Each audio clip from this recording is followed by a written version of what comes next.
Hello. Welcome to the stream. How's everybody doing? We're doing past life readings today, and it's a good time. What can I tell you about while you all flock here? Wait, I made a post about this happening, and I always forget to make sure I post it. It's still uploading. So I'm posting a story so that people know whatever. I'm posting a story to Instagram. But we're doing past life readings today because I asked like a few weeks ago what kind of readings you guys would be interested in, and I gave you a few options like tarot readings, spirit guide readings, I think it was pendulum readings, or maybe it was smoke readings, and then past life readings, and everybody said this one. So hopefully you guys are interested in this. If not, we can do something else, but yeah. I also am worried that I am not actually live, even though it is telling me that I'm live. Hello, Jada. That's good. That's a good sign. It just looks like it's very delayed for whatever reason, but I think it's okay. So, like I told you guys last time, like 2 days ago I was live. I was doing spirit guide readings. I was planning on editing a video or something this week, but I didn't end up doing that. So I was like, I'm going to do another live stream before we go on vacation. But we're going on vacation next week. We're going on like a family vacation with my family specifically. So we will be gone. We're leaving like Sunday or something. There's Riker on fire. Riker's upstairs. I think they're playing a new game. It's about directing traffic. Hello, Brendan. Okay, people are coming in now. It was just taking so long to update, and I was like, are you really live? Because my story won't upload. So that's cool. Why won't you upload, my guy? I wish I could download it and then retry it, but it's just being annoying because it's just up. Instagram is just so annoying to me. It's gonna sit here. Maybe I'll just post a picture instead, but it makes me angry. So you're gonna get both of them. Oh wait, I already have a picture. That's nice. Let's do this. What's up? Okay. We are live. But yeah, what have you guys been up to? My usual question, what have you eaten today? I had the cup of noodles ramen. It's chicken flavored. Okay. There. Now it is doing things. Let's see if it posted the last one. No, still thinking about it. But it's gonna post that picture. Yeah. Alright, we're good. I just got home from work. And you're in Central Time. Damn, you got home early. Do you not work a 9 to 5? Do you just work crazy hours? Probably. If you remember you saying that you're photography or videography or something with a camera. But what can I tell you? I feel like I should have prepared things for this beginning part, waiting for you all to come and flock to the live stream. But let me tell you why this isn't updating. I work 5 a.m. to 12 p.m. That sounds like a nightmare. Mostly because Riker and I usually wake up at 11 or 12 every day. But we go to sleep at I don't know, it ranges between 1 a.m. to 5 a.m.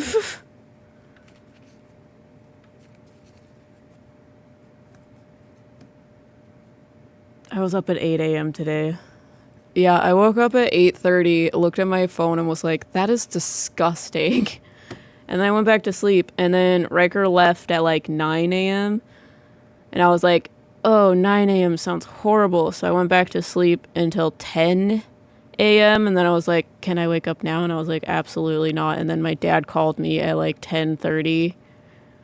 Well, I mean, he texted me to call him, so I called him because we were doing fishing license things. My dad really, he's a fisherman. So we're going to do fishing while we're on vacation.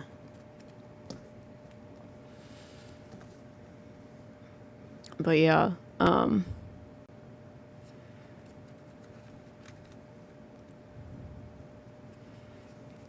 gonna catch a fish this time. Good luck. The lake that we're going to,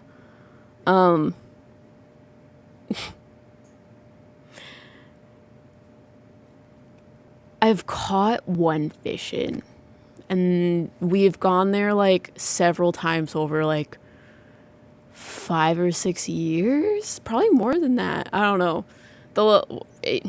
There's probably fish in the lake, but we just don't know where they are or what they prefer to be on a hook. So most likely we'll just drive around on the boat holding a fishing pole, but maybe we'll get lucky.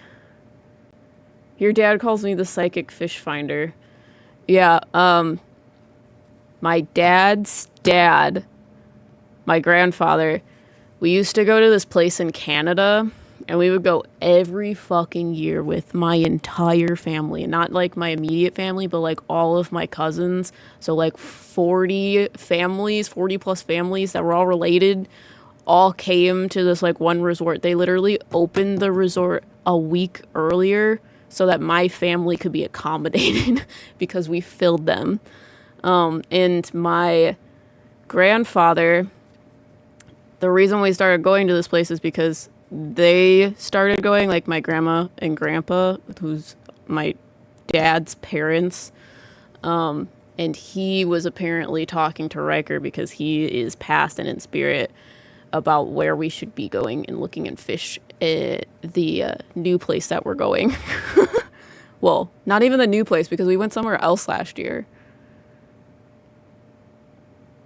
It was like somewhere in like Michigan, I thought.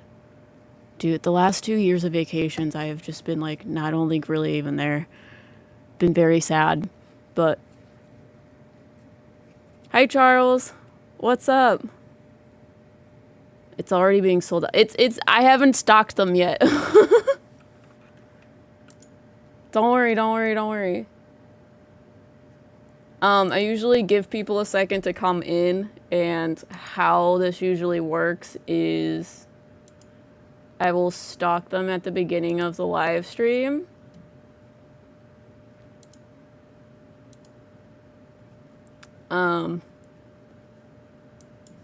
And then I'll restock them partway through, so if you don't make it to the beginning of the live stream, you still have an opportunity to purchase a reading. So, like I said before, we're doing past life readings because you guys requested them a while back.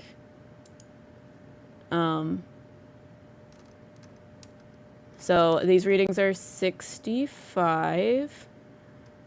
Let me grab a link for you and we can continue talking and stuff. This is the link. It is also pinned at the top of chat, and it is in the link. The link is in the description. We have been told by people that actually use our software to buy things, because we have never done that. They don't really give you a way of doing that. That it very much likes PayPal. So if you have PayPal, sign into your PayPal, allows it to go faster. And I'm gonna restock, or I'm going to stock for the first time of this live stream, 5. And then in like an hour and a half-ish, I'll probably stock maybe 5 more. So if you catch the middle of the live stream, we will restock probably these. If you guys are interested in a different reading, we can restock something else. So, but we're going to do past life readings today, and I'm going to restock in 3, 2, 1. And they are there. So if you don't see them, you can refresh the page and they should be there for you. Also, I don't have past life readings per se, but I do have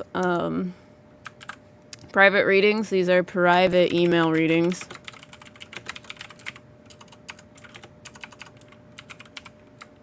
Did I grab the right link? Hold on. Copy. All right. If you're not interested in a live reading, I also offer private readings. Right now I have spirit guide readings and tarot readings available for that. So for those, I will receive your order, any questions that you have, and I will like record your reading and then send you the video. So that's how those are going to work. But if you want a past life reading for the live, it is the link that is at the top of chat.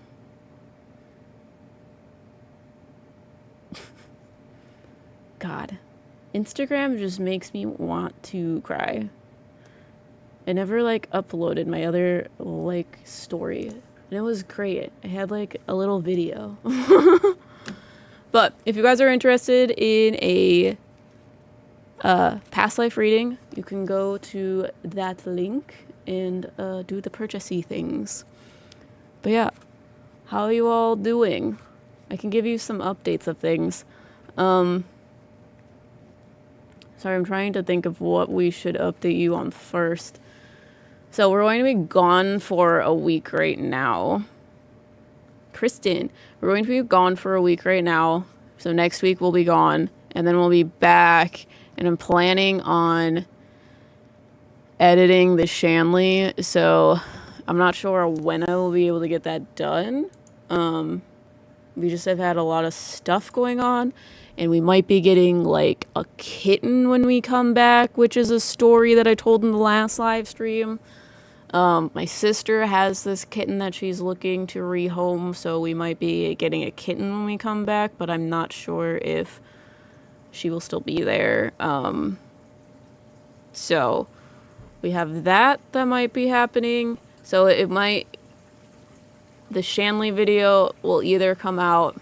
I should like look at my calendar or something. Might be easier. So we'll be gone the 17th. It might come out the 24th or the 31st. One of those two. But I'm sure we'll be able to do some podcasts once we get back as well. But if you guys have any ideas for like what you want to hear on a podcast, let us know. Like what kind of topics do you want us to dive into? We typically like the controversial topics, but really give us any ideas that you would love us to talk about.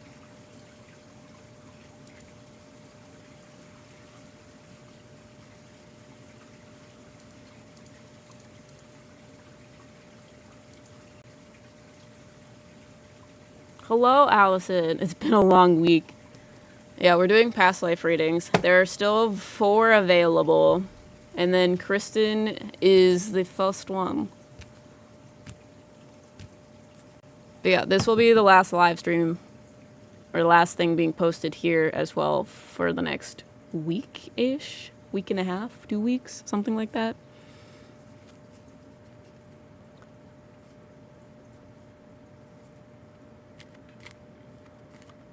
But yeah, Kristen, let's start with your reading. Have I done past life readings for you? I don't do past life readings very often either. So, this is a special treat for people.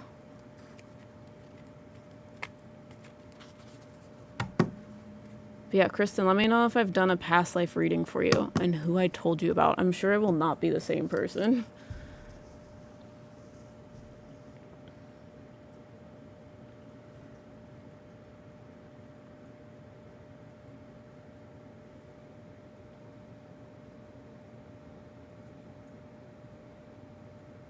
Yes.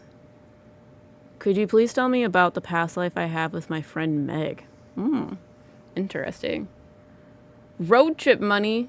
Get a $5 footlong. Are they still doing that? I thought they like removed that. Now it's like $10, $20. I don't remember.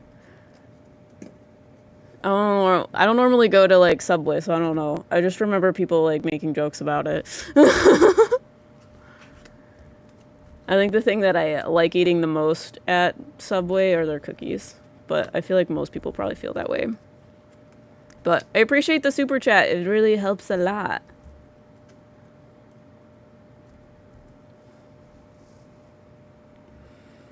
Yes, could you tell me about the past life I have with my friend Meg? I feel like you have multiple.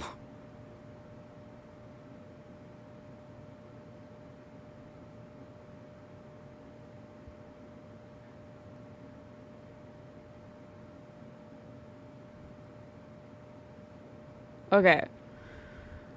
So,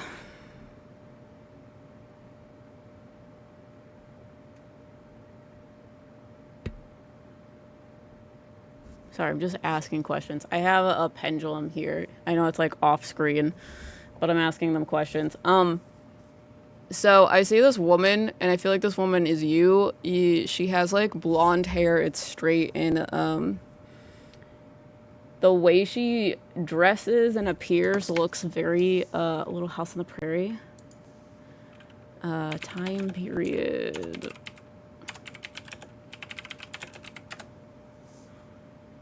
So 1870s. Yeah, she has this like blue dress on that goes down to her ankles, and then she has like one of those like little like dress apron type things. Like it doesn't go all the way up, it just goes on her like skirt part. And she's carrying like a basket of like bread, and it's like covered with a cloth.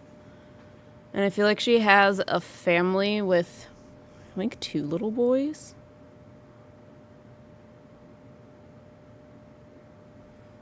Your friend Meg in this story is a man. But you're not married to them. I think you're just friends. I feel like your husband was always gone, though.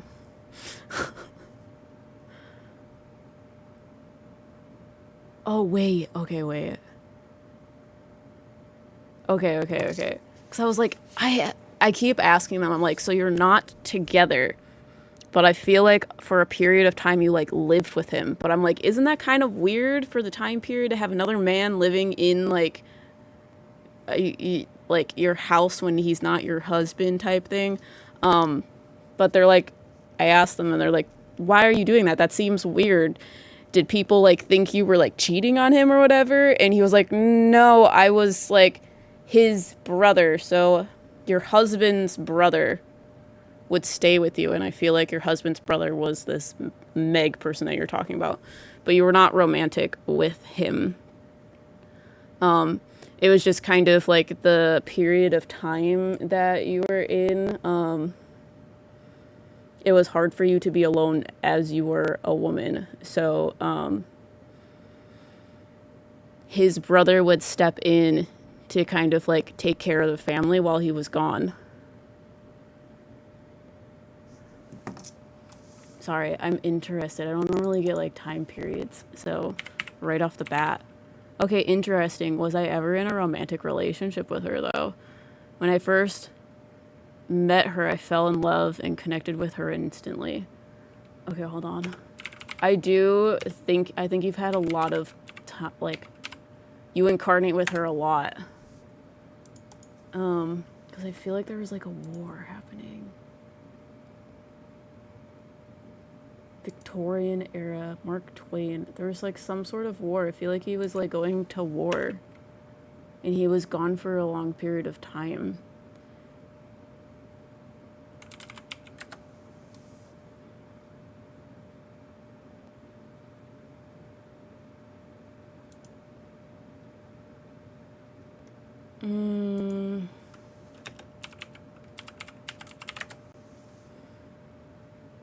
Sorry, I don't know history things.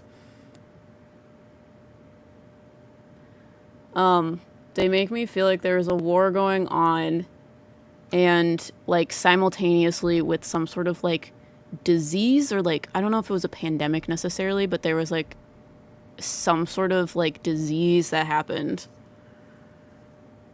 And I feel like it might have killed your husband. Because this is the story that they're telling me. You are this woman, you have blonde hair, it like comes down to here.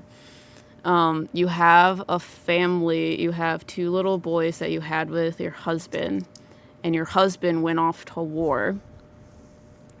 I feel like it wasn't his choice to go. I feel like he was drafted and he did the honorable thing of going. I feel like you guys lived like across seas. You weren't in the US, some sort of foreign country, and then I don't know if it was like France or something like that. And basing that based on like how your husband looks.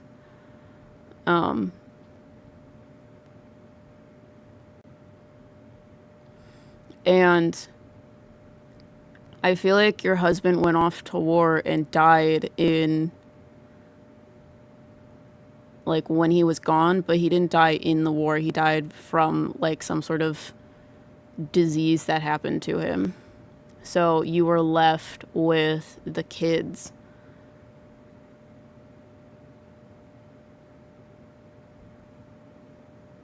So did you end up having a romantic relationship? No, I still don't think you do. Okay. It's just very weird because I feel like his brother was living in the house with you. But I feel like you were too loyal to like actually be in a relationship with him. Did he have a wife? That's why. And I feel like they lived next door. And I feel like his brother wasn't drafted because he has some sort of like disability. Heart?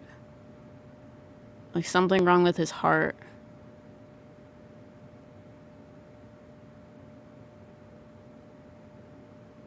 Was it a lot of things? Autoimmune type things? It's almost like he had like some sort of like POTS type thing or some sort of like autoimmune thing that like caused his heart to like have some issues. Like his heart would be like racing all the time and he would have like palpitations. You say, interesting, was I ever in a romantic relationship with her though? We read that one. What are we supposed to be working on during this lifetime together?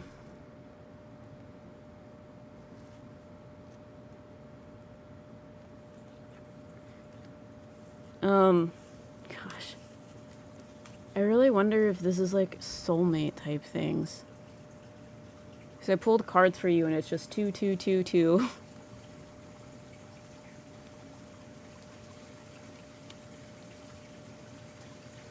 They talk about each life that you have with each other is a very, very healing one. When you are together, you feel the most understood that you've ever felt in your life. I feel like the reason why you knew him in this life is because of your husband. Otherwise, you would have never met. That is the reason why you were brought together in the first place.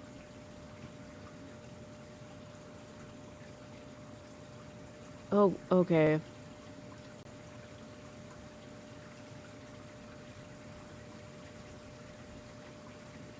I don't think this happened immediately, but I feel like his wife died from the same sort of, disease that was going around. And he had a little boy that was younger than your two. And it was almost like you were still platonic, but you took care of each other's families. She says that's what family does. This life is very much about family. That's what they're talking about. They're talking about connection. They're talking about family. They're talking about taking care of people when they're sick.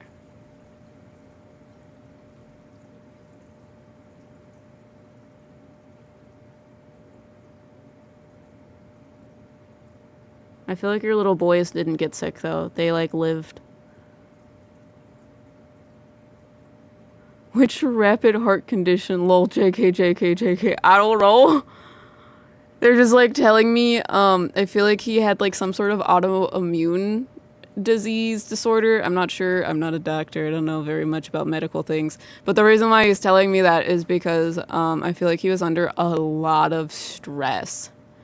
And I feel like one of the reasons why you came together in the way that you did is because he was like so not okay that there was no way that you would be able to be tied together again. So that's why your husband brought you two together, because I feel like in other lives it was a different story. I feel like he was very like mentally not okay. I feel like he had a lot of like maybe issues with his body. Hello. I might order something. Do you want anything? What are you ordering? From where? Depends on where you get stuff. But I feel like he needed you to make the world not as hard as it was for him. The French Revolution in this past life? Potentially, because I feel like it happened like in the like 1800s, late 1800s. And I feel like this man looks French to me. Let me like make sure.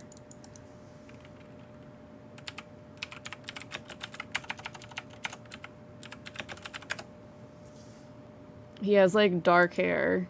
You both like the man that is Meg and your husband both have dark hair. Will you give me a milkshake? Yeah. And maybe some fries. Thanks. Riker's ordering food. She makes me so happy and gives me all of the butterflies. I was just trying to figure out what I'm supposed to be doing with her.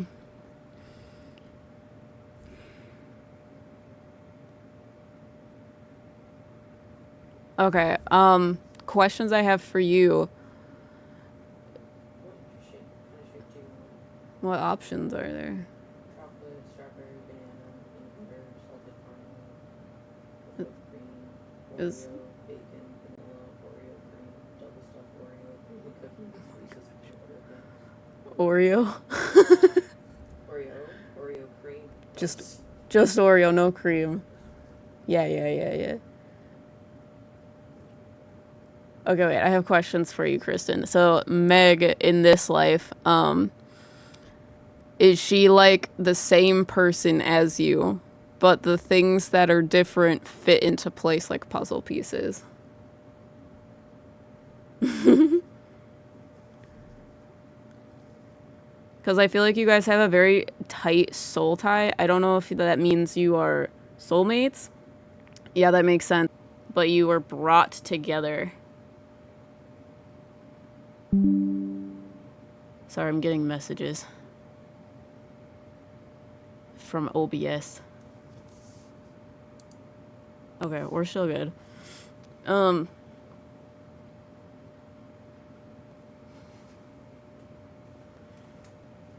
ordered it. I'll bring it down when it's here. Okay, thanks. Yeah, I feel like you both lived a very, very hard life in this life, and you just needed each other to make things like level out. And I also feel like when you meet in lives, it's usually something like crazy horrific happens, and then you get brought back together. And they're talking about it in the sense of like,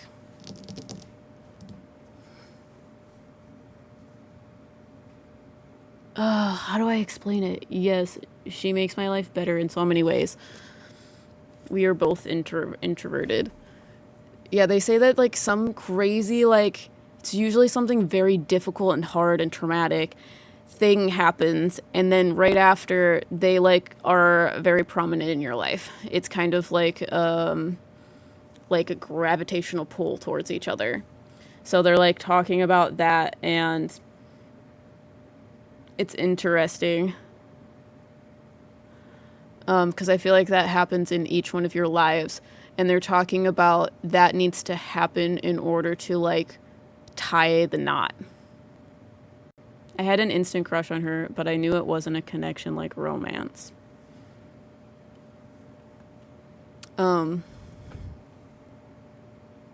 Yeah, because they're talking about that saying that people say on TikTok where it's like a heartbeat. If everything was perfect and fine all the time, it would be flatlined. That's why you have like the peaks and dips of your heartbeat, because that is what life is. So they're like, when you have that, it allows you guys to be more tightly connected. If you have just like a flat line, it's harder for you guys to find each other, because it's usually usually a point in your life where you feel like you need something. When something in your life doesn't feel totally balanced and you feel lost and you can't get out, that is when this person comes into your life. Do you have questions?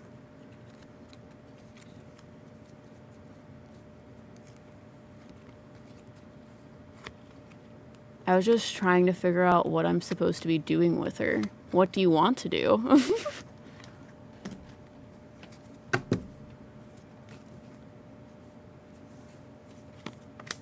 Is she like new? Did you just meet her? Sorry, I'm just nosy. You don't have to answer me. She's helping you heal a lot, and you're doing the same for her. And it's very weird. It's kind of like when you meet your soulmate, it's like you feel seen for the first time in your life. And it's like all the other people that you thought saw you and then stabbed you in the back, now you're like, wait a second.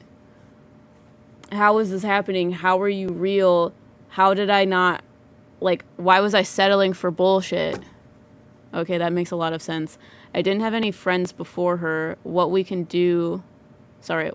we do to connect more, or so we can continue to grow a lot? Yes, I met her a few months ago. Makes sense. What can we do to connect more so that we can continue to grow a lot? The first thing that they say is, you two are reflections of each other. So in order for you to grow more together, you must be able to look at your own reflection. You have to be willing to work on yourself, and that will bring the connection with them together, which is interesting to say. Because it's like you're the same person. So like in order for you to grow as people, you just need to do what's best for you, and they will fucking tell you. And it's not even like they're not gonna like sit you down and be like, okay, these are the issues that I've noticed, and maybe they will, but a lot of times you will just see yourself in them and you're like, oh wow, am I really doing that?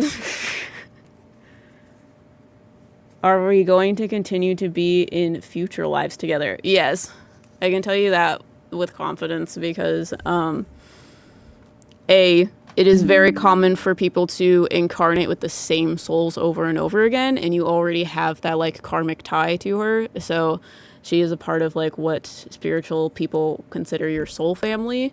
So you incarnate with in a lot of lives together.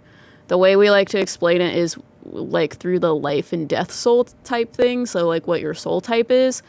And if you haven't heard us talk about like soul types, we did a lot of like past life regressions, and we realized a couple patterns. And one of the things is we are the universe existing as itself. So we as souls are making up what you see as the universe. So our souls have some like deals with some sort of aspect of reality. So because of that, when we have a human experience, we are having a human experience as whatever it is our soul is related to. So like, for example, Riker and I are related to fire and smoke. So as soulmates, fire and smoke come together like puzzle pieces every time. You will never see fire without smoke. So they're kind of like that. This person, I feel like, is a soulmate person type for you. So like most lives that you exist in, they will be existing in the same. It is fire with smoke. Yeah, I asked her if she would be in the next one, and she said yes. But I don't want to have to come back. I'm hoping to go home to I don't know what that word is. But yeah, I'm gonna move on to, I think, Allison, I think you're next. Yeah. Allison, have I done a past life reading for you? I'm curious about shared past lives with Bree. If not, the ones we have done are the Portal Garden Serpent, Flynn Rider, Master Violinist, and Man During a War. Just hold on. I think you gave me like sign or symbol. Flynn Rider is the dude from Rapunzel, yes. God damn it. Dude, when they were telling me about Riker being my soulmate, I have this spirit guide that looks exactly like him. Sebastian, if you've heard of me talk about him. And he literally explained who he was with this character, as well as Sebastian from Hogwarts Legacy. But he's like, he did it to be like, I'm Prince Charming that's going to save you out of the, like, tower that you're trapped in. So it just is, like, really funny that you're like, oh, this Flynn Rider bullshit. I'm like, okay, we're going to talk about soulmates. Got it. Shared past lives with Bree. If not, the ones we have done are the Portal Garden Serpent, Flynn Rider, Master Violinist. And I know I probably did these readings for you, but I don't remember any of them. He was a thief. Andromeda as in the galaxy. Ah. Hi, Pyro. How does one get a past life reading? I would love to know what I think was a past life is currently mine. Give me a second. I can give you a link. The link is pinned at the top of chat, and it is also in the description of the video. Readings are 65. Here's the link again. Glad someone knows what I'm talking about. Yeah, okay. Allison and Bree.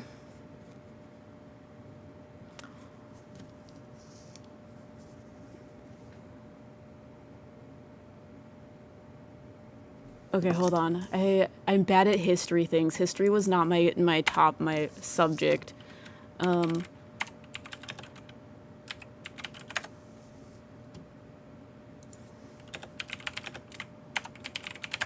I'm just looking up time period things.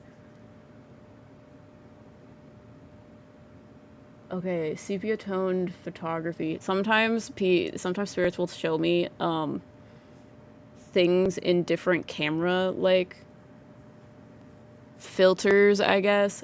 So they're showing me you are two men that are in a sepia. And I look up the time period, and that's like late 1800s, so Victorian era, which makes sense. I feel like, hold on, I have to figure out which one is which. Who was who. Okay, I feel like, I don't know, I feel like Allison, you were the one that was better off, like more rich. Cause you're a man, like I said. You have brown, curly-ish hair, you have a mustache, and you have this like kind of like top hat thing, and you're in a very fancy like tux suit type thing. I would say it's a tux because it has like the little tails, but I don't really know the difference. I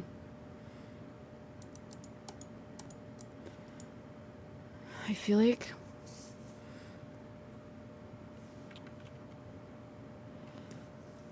hold on,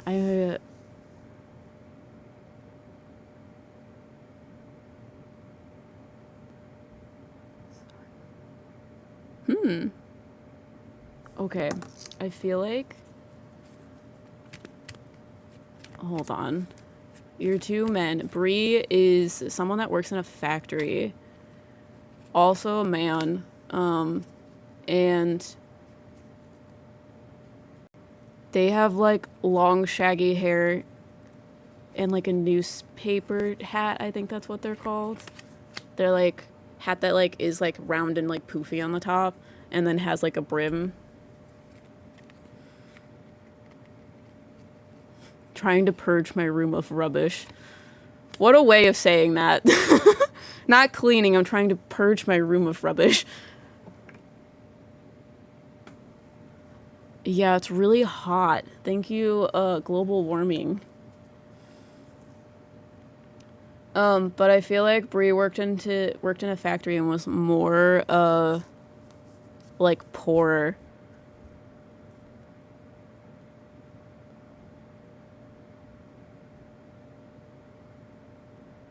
Oh, yeah. The newsboy hat, I think. No, you know what I'm talking about. Oh, is it behind the couch? Sorry, Riker's ass telling me about the lamp. And I, don't know how you did that. Awesome! I'm excited to see it. Okay. So, I feel like you guys were in a secret relationship because I don't think it was, like, allowed. I feel like Bree worked for Allison. Because I feel like you were born into money and your dad gave you this, like, corporation, and you were not usually caught dead in the, like, factory, like, workshop-esque place. And it kind of, like, just accidentally happened.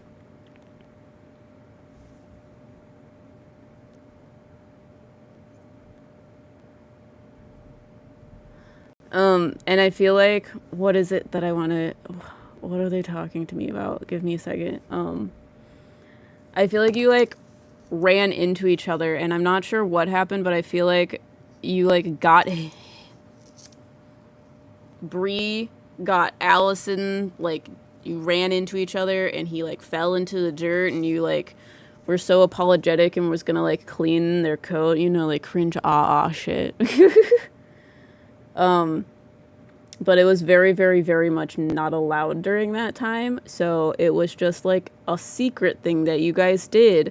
So since Allison, I feel like you were a very well-to-do man, and I feel like you had a wife,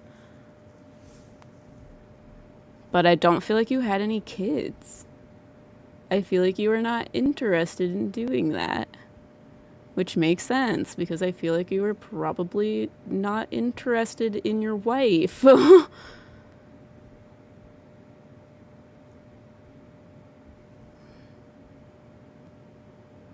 don't think you ever were interested in that. You just felt like you were supposed to do that. But I feel like you were confused about it for a very long time.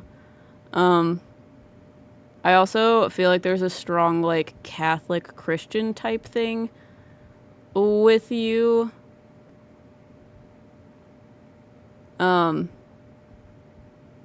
So you always just felt like that wasn't, like, an option. It wasn't even, like, I don't know how to explain it. It wasn't until you met this person where you were like, is this a thing? Because before you were like, oh, it's just, like, normal to, like, feel this way, but I'm not actually gonna do anything about it. And then you met this guy and you were like, oh, why are you just exactly like me, but you, like, look completely different?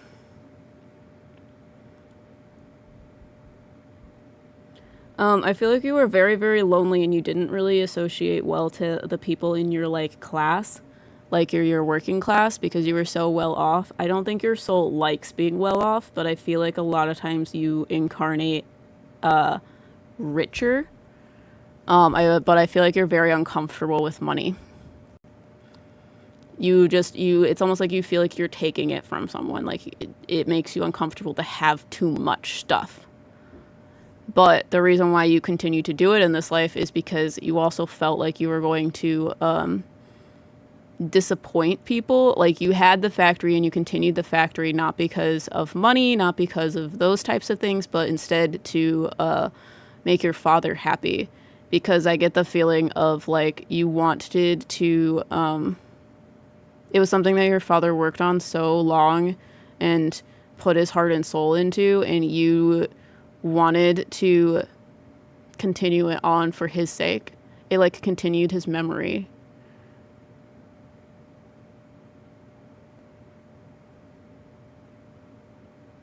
I feel like you had a very good connection with your father in this life.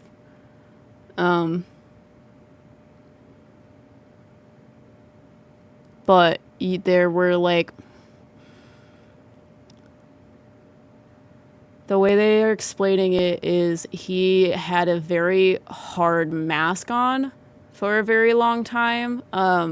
He had to be someone else for business, so business kind of like changed him. But who he was behind it was this sweet old man. And I feel like you wanted to tell him about what was going on, but shortly after you met him, he like passed away, I believe, from some sort of heart attack.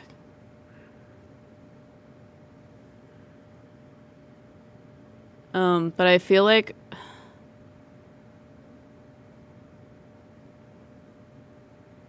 okay.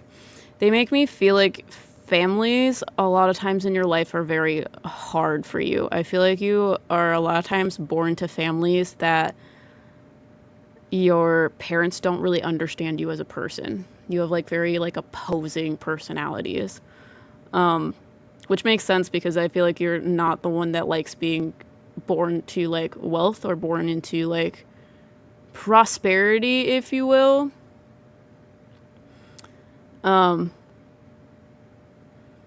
So I feel like a lot of lives you had to make your family, if that makes sense. Because I feel like you have strong family values and you want to be surrounded by people, but at the same time, there is this just feeling like you could never have that because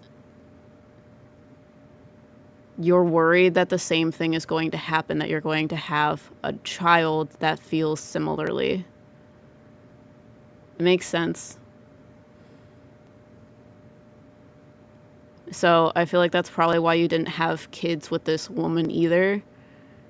Because there's always just this feeling of like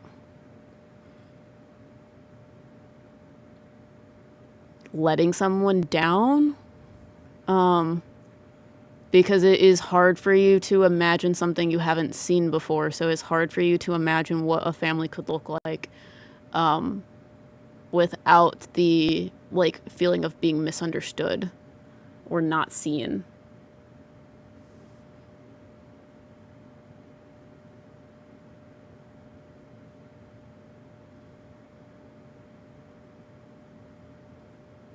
I sent you a Snapchat of it when you have a second. I haven't got the Snapchat yet. Litzy. I think you'll be next, if I can remember correctly. Yeah. Yeah, I could see that.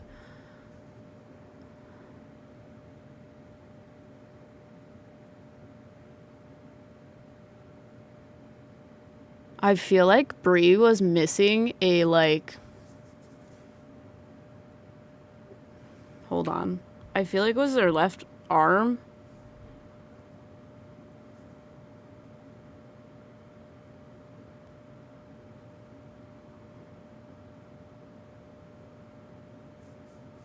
I feel like something happened, like something traumatic happened. Maybe it was like in the factory, because that makes sense. But I feel like you like kind of like lost one of your body parts. And they like replaced it with something. I don't know if it was an arm or a leg, because they're like saying it's not important, but it is something that happened in the factory. But I feel like Bree didn't really have a family. I feel like you were like an orphan boy that lived on the streets. And you just made ends meet. I feel like Allison's father had a like soft spot for children. So that's why he ended up giving you a job with no experience. Because I feel like you got a job very, very young. Like maybe like 12, 14, that area, that time period. Did we stay friends until we were older? friends.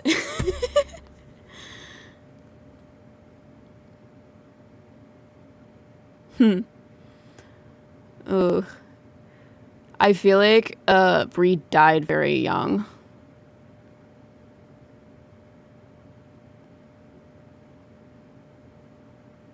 I don't know. I feel this sensation with you guys that you always like wanted to like run away with each other, but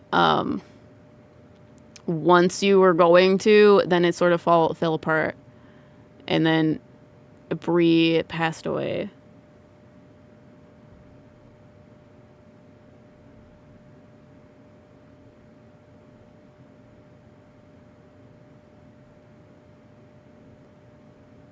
I'm not sure what happened though.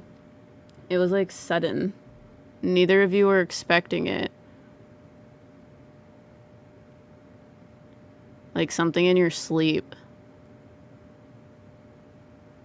It was like you were here and then you were gone.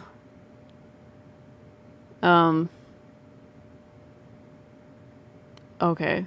Because they're like, it's not from the factory being dangerous, but I feel like it had to do with like prolonged exposure to like something toxic. But it took like a very, very long time for that to happen. And then I also feel like Bree was a few years younger than Allison. Do you have questions?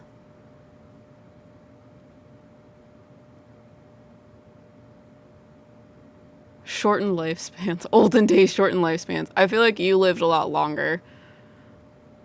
I feel like Bree died very young. But yeah. Factory life. And I feel like a lot of the lives you live, Bree is the one that dies first. And a lot of them, they die to protect you. Because I feel like that's who you are in this like relationship, is the one that you don't want to be protected, but they are going to regardless. No, she's younger than me in this life. No. Yeah, I don't know. I feel like she usually dies before you in most lives because she is protecting you from something.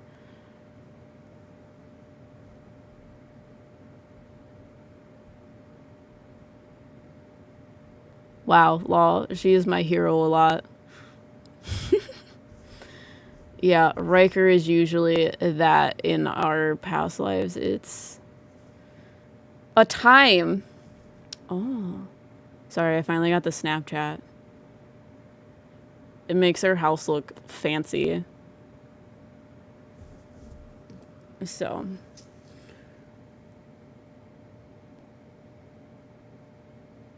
No, walking in dark alleyways together.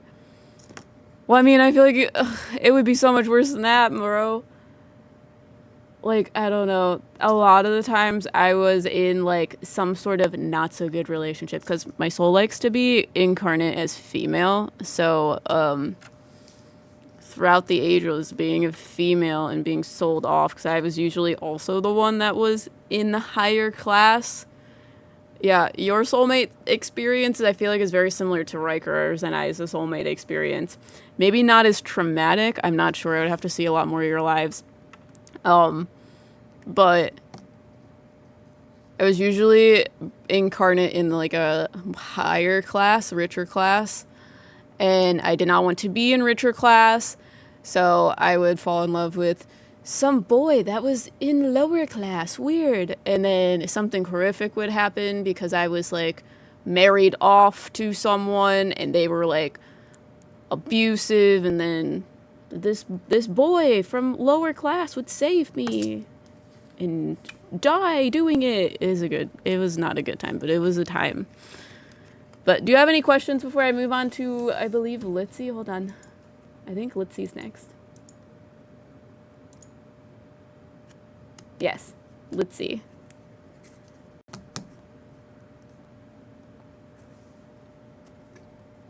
Nope, thank you. Litzy, do you have any questions? Have I given you a past life reading before?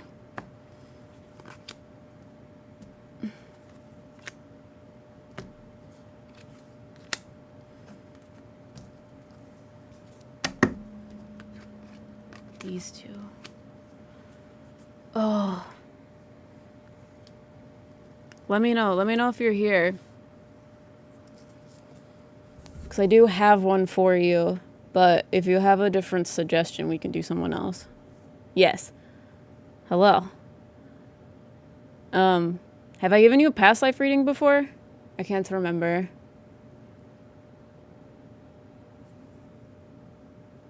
Let me know, let me know. I feel like I have a nerdy boy for you. Very, very, very, very, very nerdy. He's so cute. Very introverted, very nerdy.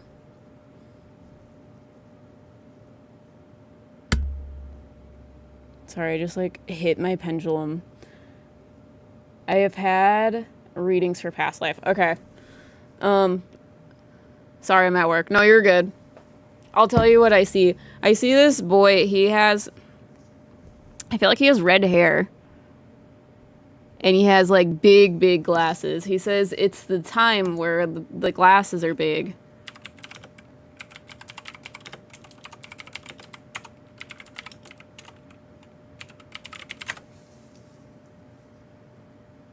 So 60s and 70s is when that started happening. I feel like he lived in a time when there was electricity.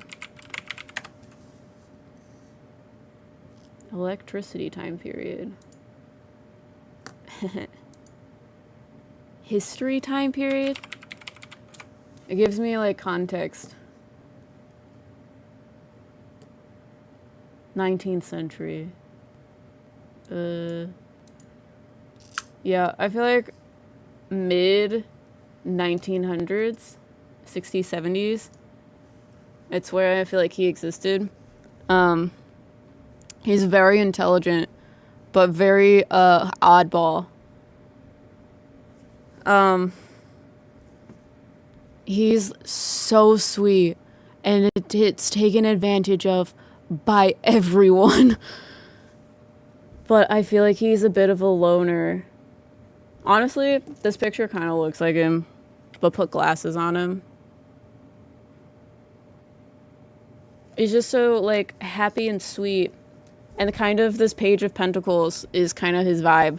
So Page of Pentacles deals with, like, being very practical, like, wants to learn everything, wants to do everything by the book. He's very that sort of thing. But...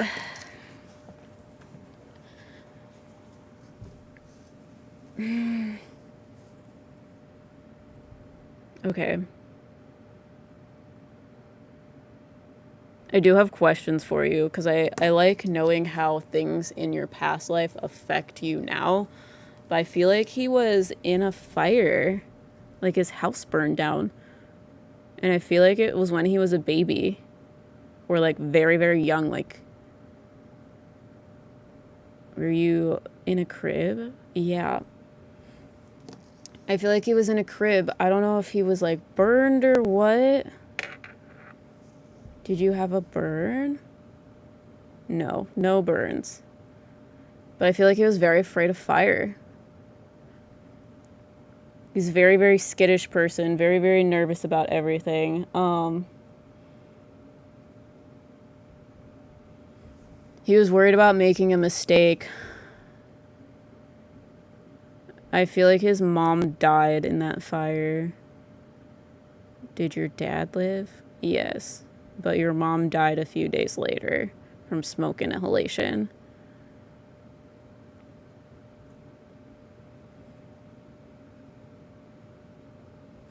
Oh, it's so cute. Okay. So how mediumship works is the way that they can communicate is they have the information in my head to manipulate in ways of whatever. So they'll use signs and symbols or things that I know in my head in order to communicate information. And if you ever watched Naruto, he is explaining how he has a similar story to Gaara. He's not like scary demon possessed by the like one tails or whatever, but Gara's mom died when he was like a baby, and she like put all of these like measures in to like keep him protected. So I feel like you weren't sick very often, and I feel like it was because of her. Your mom is like in this life is very, very sweet and like very connected to you. But I feel like I feel like she walked out with you, because I feel like she went into the like building. Well, okay, you guys were in there. I feel like it happened at night, and I feel like she like went into the other room to get you. She wasn't leaving without you. So she pulled you out of the like bassinet crib thing that you were in. But because she did that, she died from the smoke inhalation. It like burned her throat.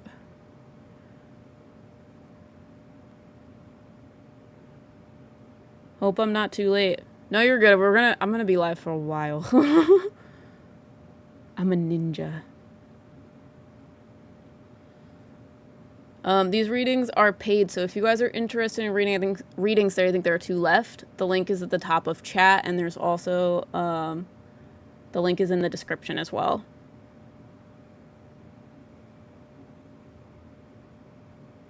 But I feel like Gara, I feel like you were very, very misunderstood, but you had the biggest fucking heart. Like, you were just so pure of heart that you didn't realize people were taking advantage of you because you cared about them so much, even if they were complete fucking strangers. It's so cute.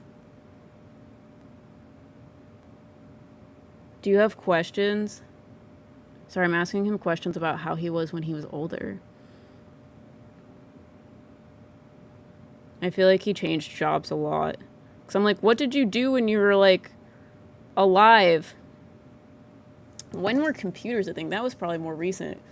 But I don't feel like he worked on a computer. It's, like, something similar to that. Something in, like, electrical or whatever.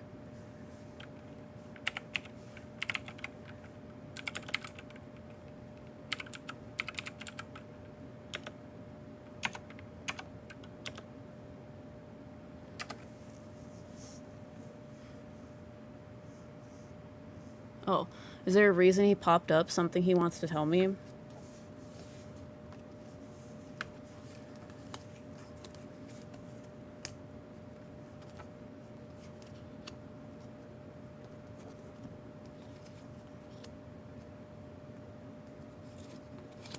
Are you like... I don't know if soft-spoken is the right word. I feel like you give up a lot for other people. Is that true?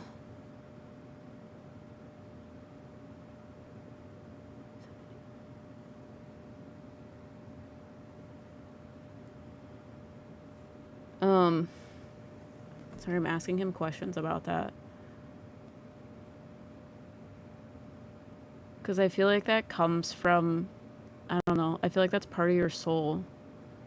You just, like, love people to a fault. That is, like, what's the most important part of this. Because I feel like the last reading I did was the family aspect was the most important. And then the, like, overcoming disasters in the first one I did. But for you, it's... He wants to say,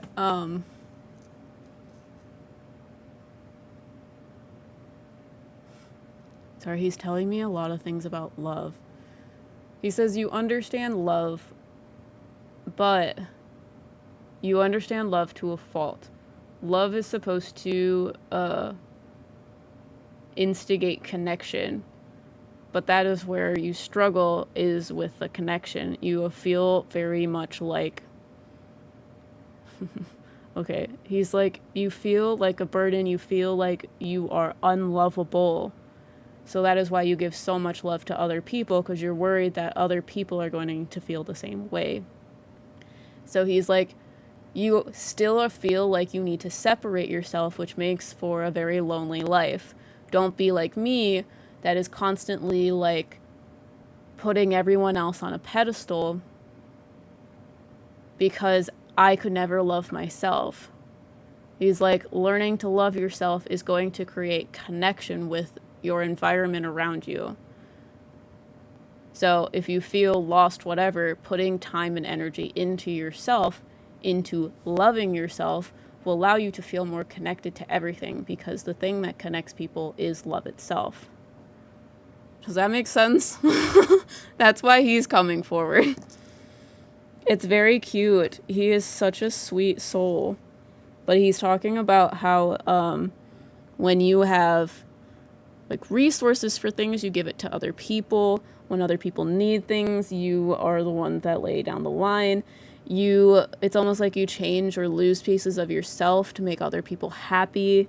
And he's like, you don't need to do all of that stuff, because you deserve to be up there as an equal person to all of these people that you like love and care about so much. Feel resistance to putting people on pedestals above you, because that will make you feel like alone for the rest of your life. Does that make sense? You will never feel like you can be related to.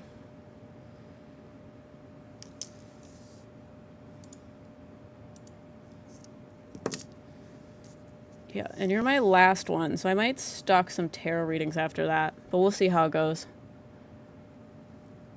Yes, that makes a lot of sense. Tell him I said thank you. Also, sorry I didn't want to know if I had a past life as anything other than human. Also, do I have a past life anything other than human?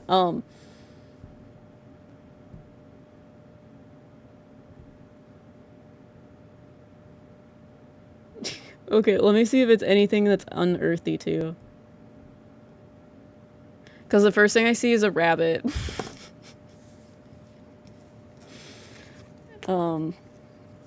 He says he's a boy rabbit.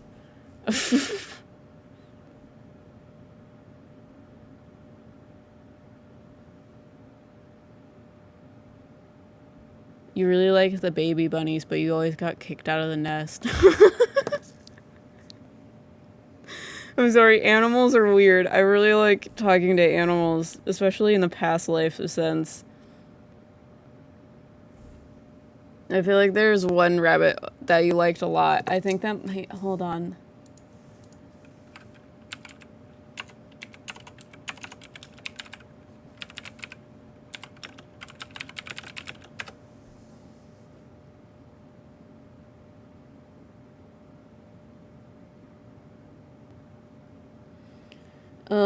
I looked this up because they're telling me it's a rabbit thing, so you should look it up. But he's talking about how he fancied one of the rabbits that he like had babies with, so he would constantly go back to her, because rabbits do like have like relationships with a lot of other rabbits, because you know how that works.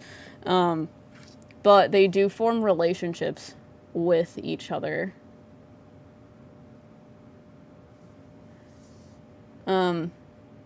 Because I looked it up and it says, while rabbits can form strong bonds with their partners, and may grieve their loss, it's not the same as a monogamous relationship. But that's obvious that it's not monogamous, because otherwise there wouldn't be as many fucking rabbits. But I feel like you had a strong connection with one of the rabbits, and she would continuously kick you out of the nest when she had babies. Again, that goes into the like the lover aspect of things. I'm like, I love you, and she's like, there's not enough room in here for you, Peter. Leave. And you just come back at the next season and be like, I love you. And she's like, hi, my babies are gone and they all grew up. You're welcome. Yeah.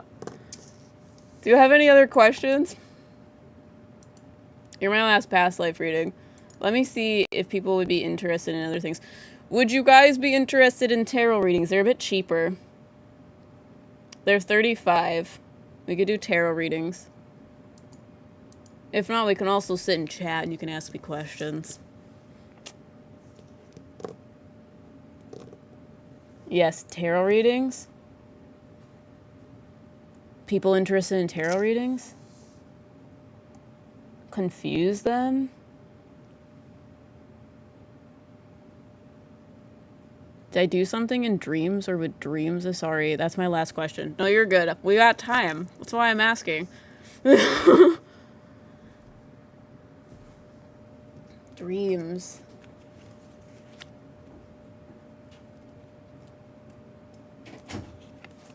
Oh, I think I'm getting my food. I don't know how you can eat ketchup. It smells. Ugh. I hate ketchup so much. I also hate the smell of ketchup, if that makes you feel better. Yeah, but you like eating it. I like eating it, I just don't like how it smells. I hate everything about it. Will you do me a favor? What? Will you also give me ranch? I got fries. Hold on. From Five Guys. And Riker had to, what's the word? Give me ketchup, and they hate ketchup. They like to judge me on how much ketchup I have, and this is not enough.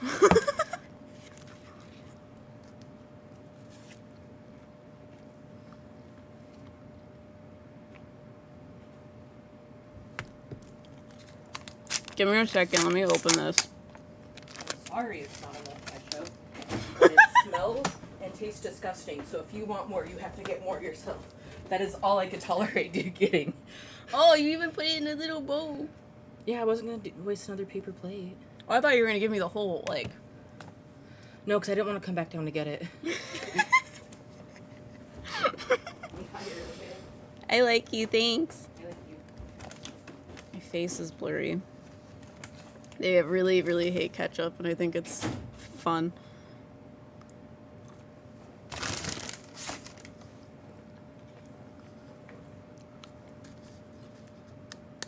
Definitely not enough ketchup.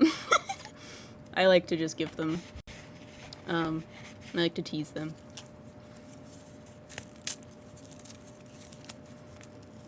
My mind was blown, and ranch is the best. Okay, dream things.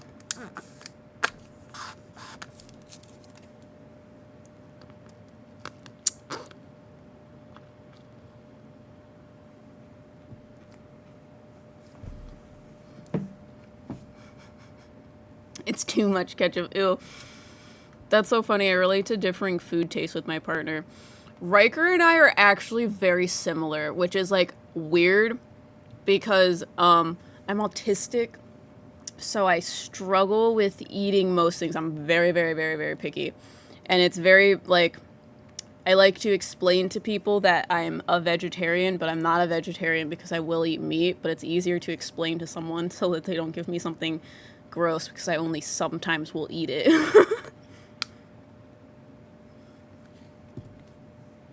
However, ketchup is one of those things. They don't like ketchup, but I like ketchup. And then they're the person that got me onto ranch with fries. So, dude, I look down and it just like completely like focuses on something else.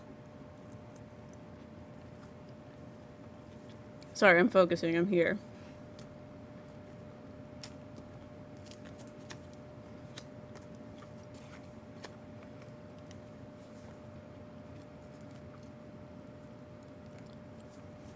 Okay.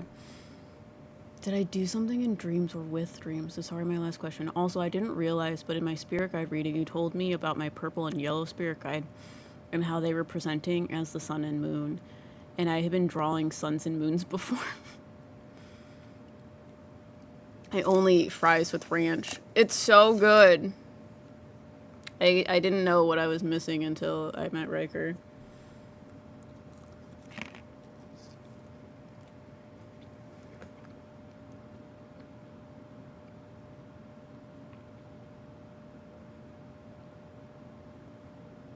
Okay. I feel like you do dream stuff in all of your lives. I feel like it's something you have like an affiliation for. Because they make me feel like you just have a like... You're usually born like sensitive is what people say.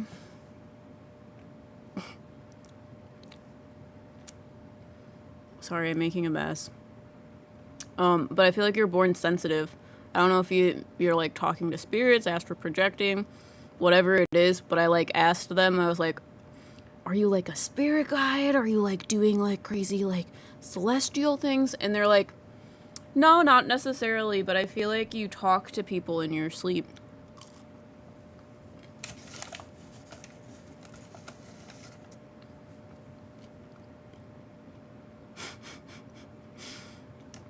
What does ranch taste like?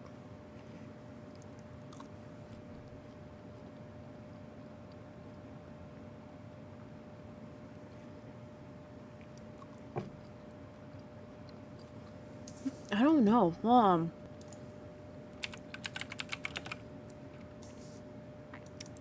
Not me looking up what ranch tastes like.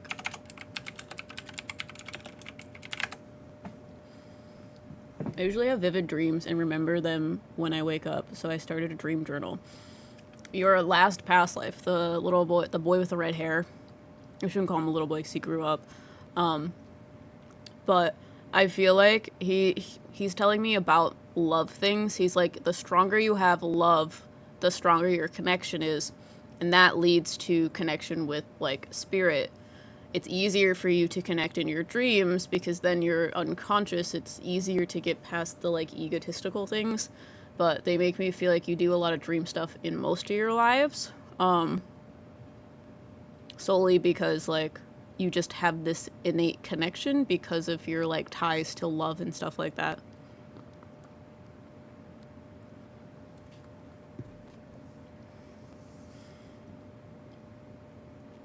Ranch dressing typically tastes creamy, tangy, and savory, with prominent notes of buttermilk, garlic, and herbs, like dill and parsley. That's what Google says. Does that make sense? Because that I would say that's correct.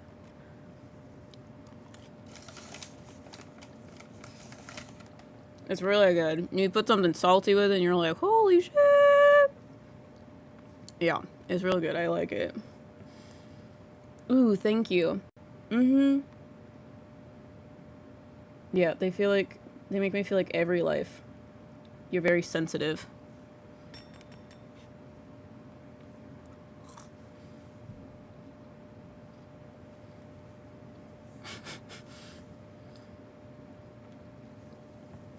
I fixed it. I'm like, why do you keep doing that? You sounded like a commercial just now. Yeah. I mean, I should just do the voiceover for ranch. Ranch typically tastes like.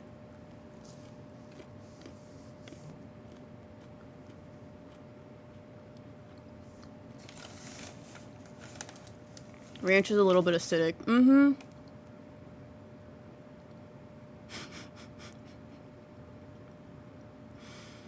Acidic and herby.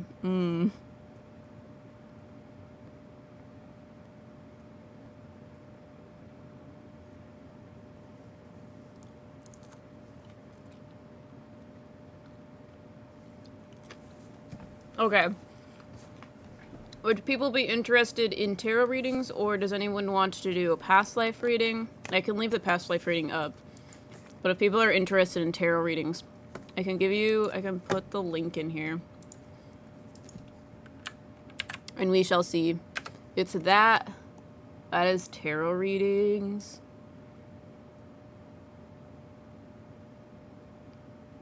I should like give you like the basic link and then like pin that. But let's try it. We'll do 5, 3, 2, 1. So they should be in there. Ooh, I do have to update this.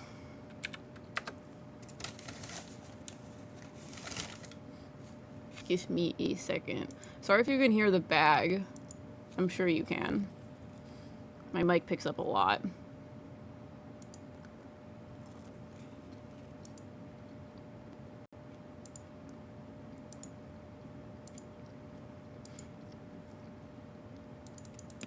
Sorry, I'm trying to give you like the embedded link so that you can come back.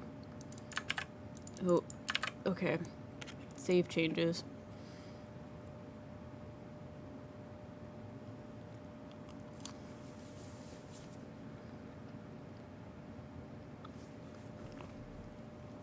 Litzy says, can you guys feel energy when you put your hands close together, or is that our brain bringing awareness to hands? When you go to haunted locations, and we learned this at the Shanley Hotel, they had a medium there, and she was like, you can feel where the portals are. So you put your hand up to a wall and you can feel like buzzing sensations where the portal is. It's kind of like almost feels like staticky. So I do think the like what you're talking about with putting your hands together, because I know what you're talking about of being like, is that just your brain doing shit? But I'm also like, we've done it to a wall before, and there was definitely a difference between where the like portal part is versus not.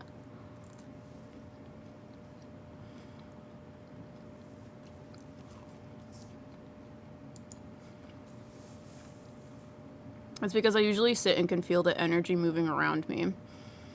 Yeah, for me, it's kind of like if someone were to stand in a room, like maybe like the room is like pitch black dark, you can't see anything.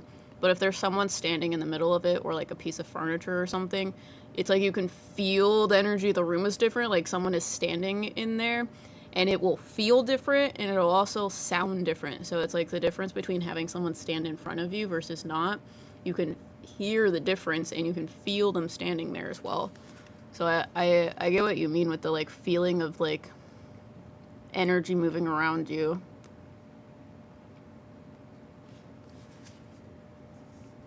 I find it so interesting, but then I overthink.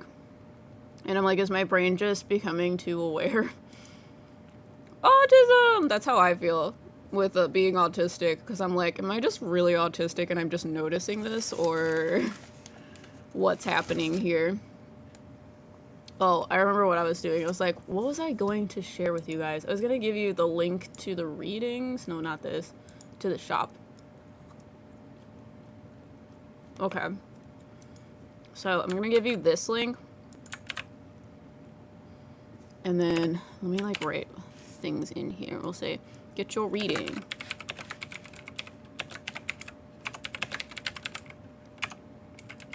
Get your live tarot or past life reading. Okay, so if you guys are interested in reading, I'm gonna pin this.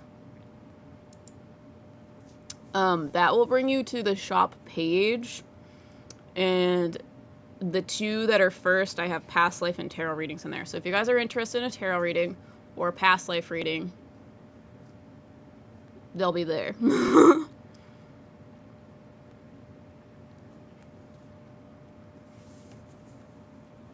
But otherwise, we can sit and chill until someone is interested.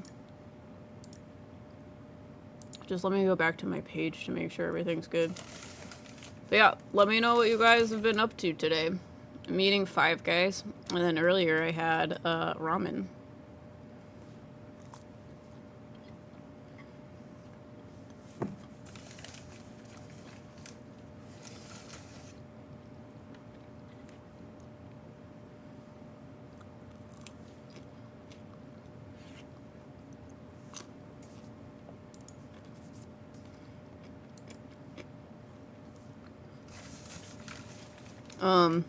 What can I talk to you guys about?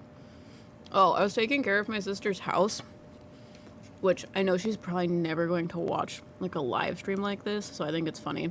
Been working on a few crochet commissions and a bonus wizard frog for fun. What kind of things do you crochet?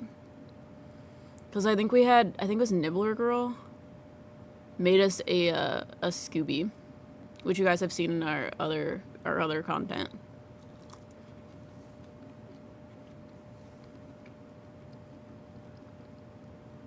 But I was taking care of my sister's house because she was like on vacation, like a long weekend somewhere. And she always talks about,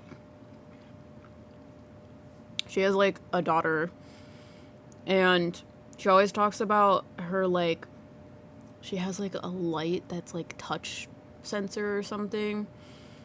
Actually, I think it has like an actual button, like a button that you push.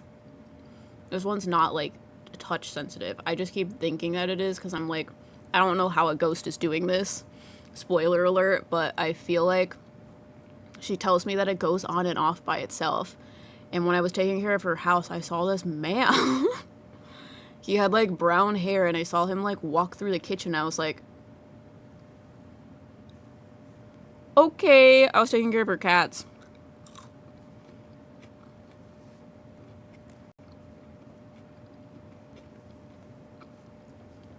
Okay, question for you.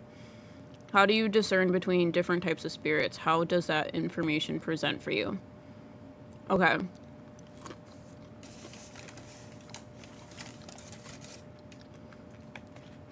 So, when I first started doing this, that was the thing that my spirit guides taught me how to do first.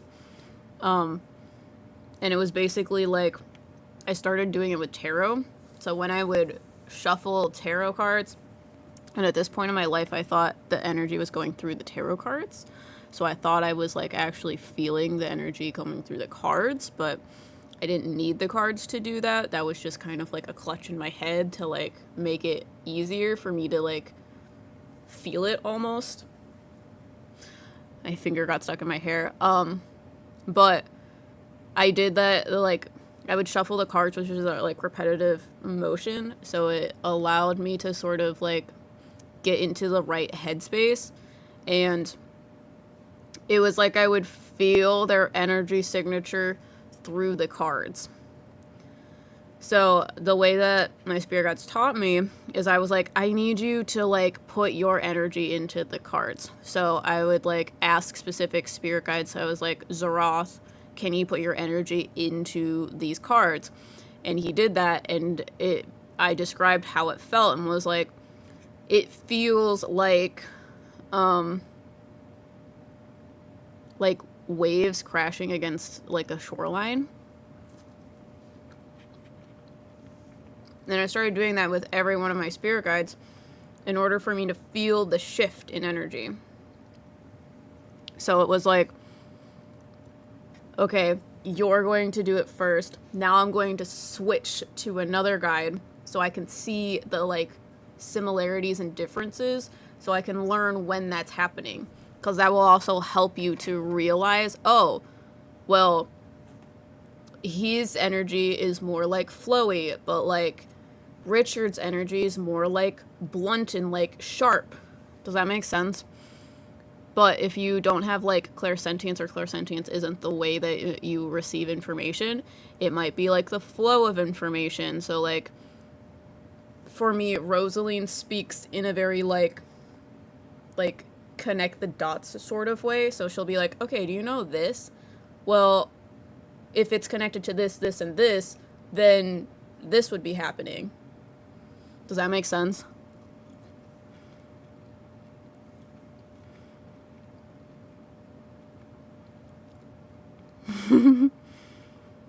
Okay, makes sense. I didn't know if you felt their energy or saw symbols. And you already know my crutch too. But I do it a lot of ways. That was just the initial way that I was taught. So like clairaudiently, I will hear different people's voices. So like Richard talks all the time, and I know what his voice sounds like. So even if I don't see him, but I hear his voice in my head, I know it's him because I've heard his voice before. Or like Zeroth has a very, very deep voice. I don't need to see him, I don't need to feel him, but I can hear his voice. And it's that kind of thing. So like, it's the, okay, I'm going to channel with you, because I know you are channeling now. I'm going to channel with you and see how it feels. Now I'm going to channel with my next spirit guide and see how it feels. And then so on and so forth, and try to like figure out how it like differs.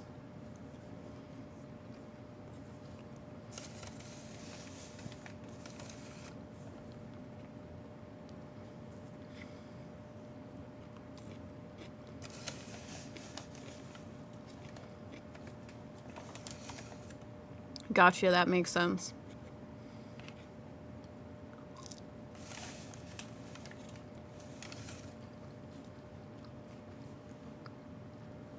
But yeah, let me know if you guys, any of you have questions about stuff.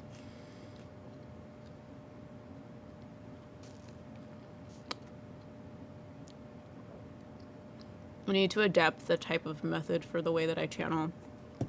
Yeah, because if you're doing, like,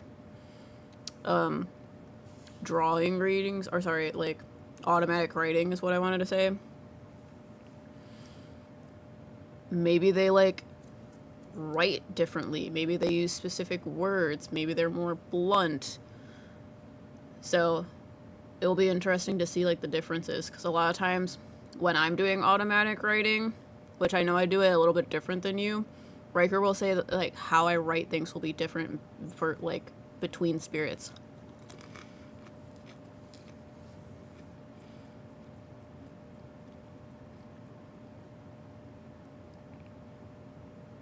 What are you munching on? I have Five Guys. Riker ordered Five Guys, so I'm eating fries with ranch. And then I have an Oreo shake. Not a sponsor if you want to play that game. Yep, they definitely write differently. I had a guide write backwards one time. What? What do you mean? Like, actually, like, were the letters backwards? Or was it, like, talking, like, what's that Star Wars dude? Yoda? Sorry, that's probably gonna make people upset.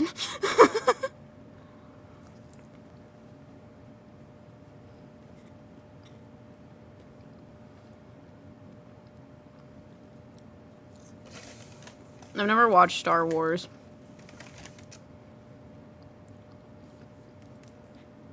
Nor the other one. I think it's, The Lord of the Rings. Those are the two, like, big series that I've never seen before. Backwards letters and starting from the right side. So, like you were writing in a mirror. Cool! You need to teach me how to do that!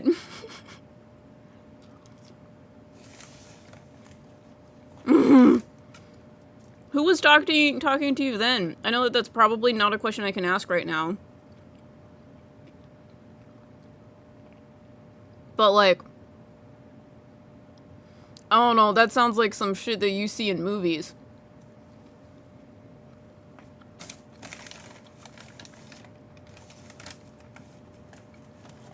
Yeah, dude, that is crazy. I want to do that. I want to experiment more with, like, readings and stuff. At the time, I was thinking it was my spirit guide, but they haven't talked to me again since. Hold on. I just don't have any readings right now, so I'm waiting to see if anyone wants any. The link that is currently pinned will take you to the shop page, and I'm offering tarot readings and past life readings, not spirit guide readings. Tarot and past life. So if you're interested in that, the link is at the top. But I can also give you it again with the shop page. I'll be back then. No problem. Yeah, I'll be here probably until, like, at least 4. If no one wants readings, but it might be longer than that. So that'd be like a half hour.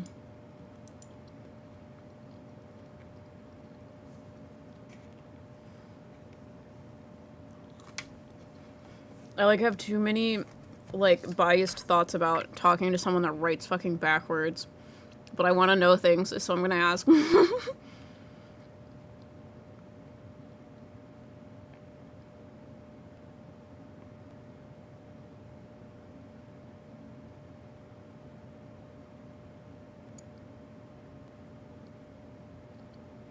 Dude, I don't know. I asked, is it a spirit guide? No. Is it someone that's helping you with something? No. Forget what the first question I asked was. Do you have something to do with mirrors? It says maybe. He's like, I write in mirrors. Are you a man or a male? Yes. Are you someone else's spirit guide? No. No rush. Tiny, let me see what you got. Hold on. Please hold. this one. Oh, past life reading. Okay. Okay, I see how it is. I'm trying to create a meeting place in my mind's eye for my spirit guides because it'll help my brain make sense of it. Dude, I did the same thing when I started channeling things in my mind. All of the like mediums talk about seeing a dark space, like a dark room. So I imagined a dark room and someone came into the dark room. So then I was like, oh, that sounds good. So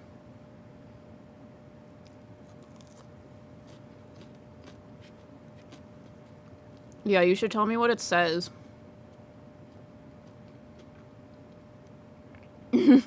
I'll do both because who needs groceries, lol. But I figured past life first. Okay, cool.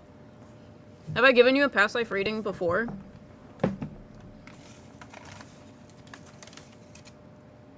And sorry I'm eating. I didn't know we were getting fries. And I was very excited about it.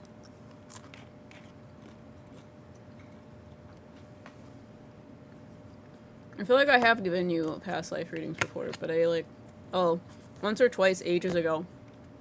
I haven't done past life readings in a very long time. I usually see a waterfall and then the water parts when I walk forward into it to try to connect. That's amazing. That's like sounds like some Veil shit. Oh, do animals go through life reviews after death too? The first answer I got is yes, but not in the same way. Because they're more connected to things as of right now in like their living lives. That is less about that. But yes, they do.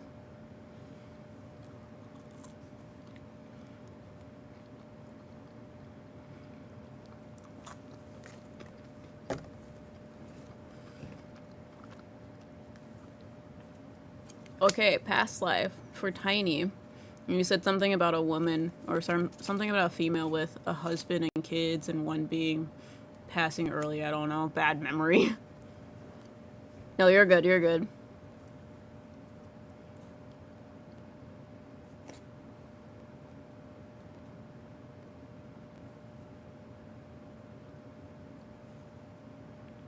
There's two Hassans? Who is the other Hassan?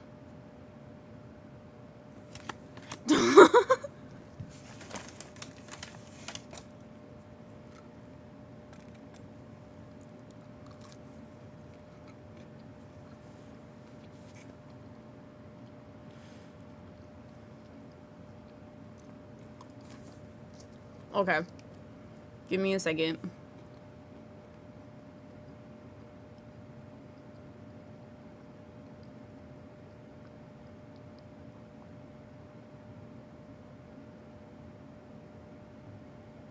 Give me an interesting one. Okay. Is that an interesting one? Is that real? Okay. I feel like you were like king of something.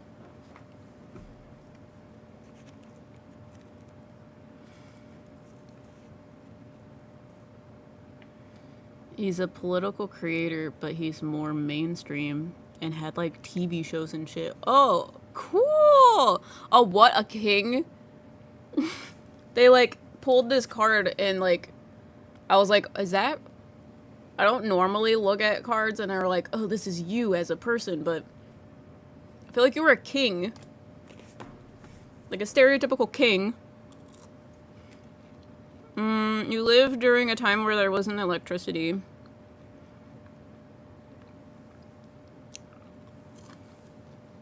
And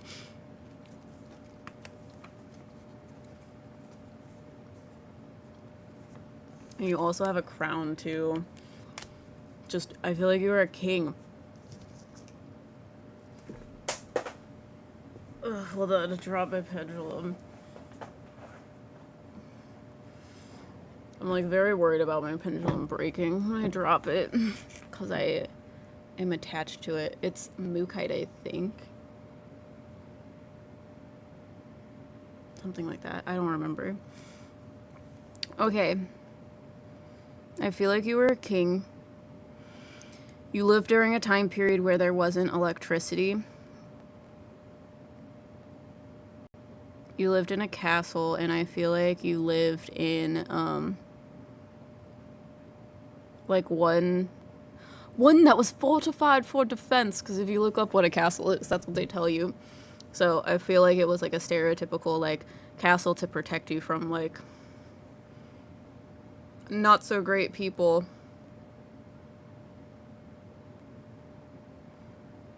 You had a queen. It was arranged.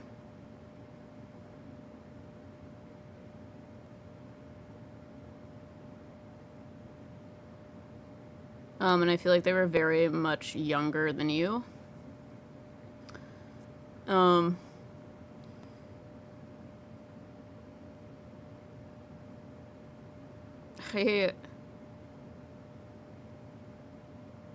I feel like you don't like being king.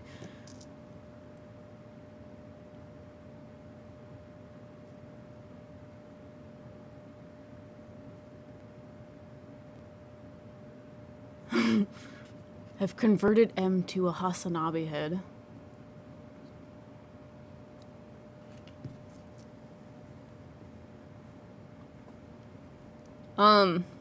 Yeah, I feel like you were a king.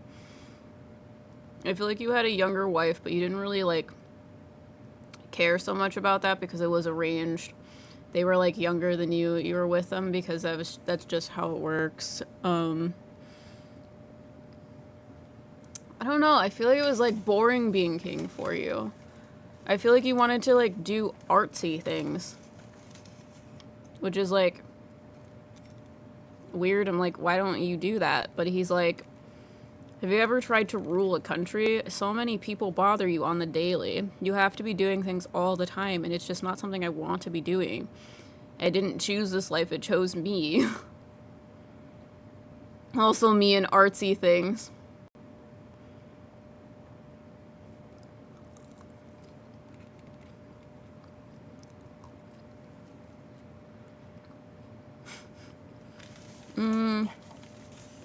I feel like you had, like, some sort of advisor or something. Did you take the throne young? You say define what young means. Hold on.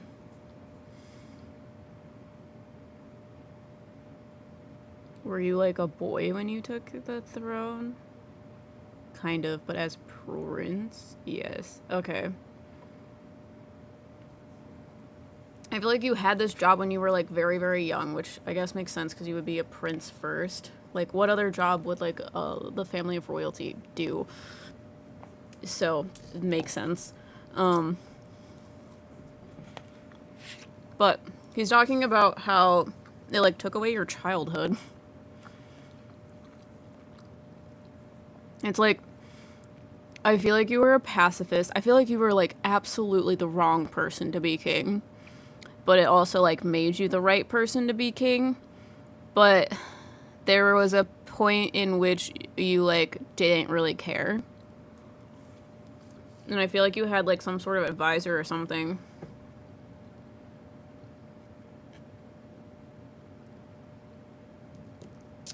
Because they're showing me, like, Aladdin.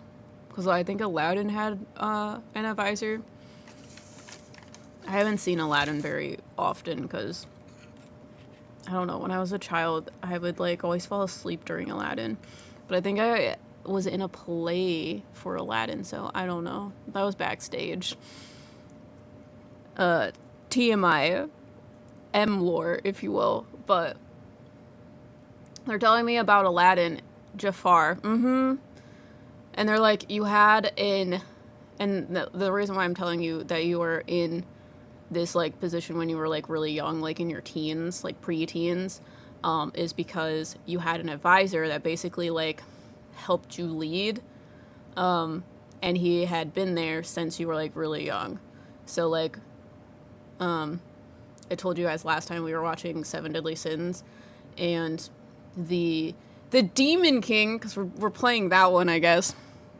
The Demon King had 2 sons, well, it had 3, but 2 that were, like, potentially going to take his throne. So they were trained by like the two oldest demons. So it's kind of like that. You were trained by this like older man on how to do this, especially when you were like super, super young. But the relationship you had with him was a bit weird.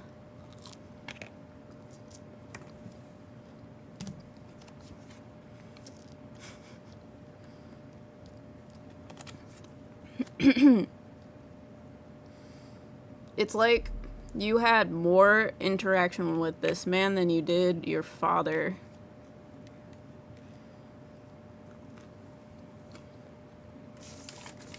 And it, hold on, give me a second. I'm pulling fries out to put on my plate. It like,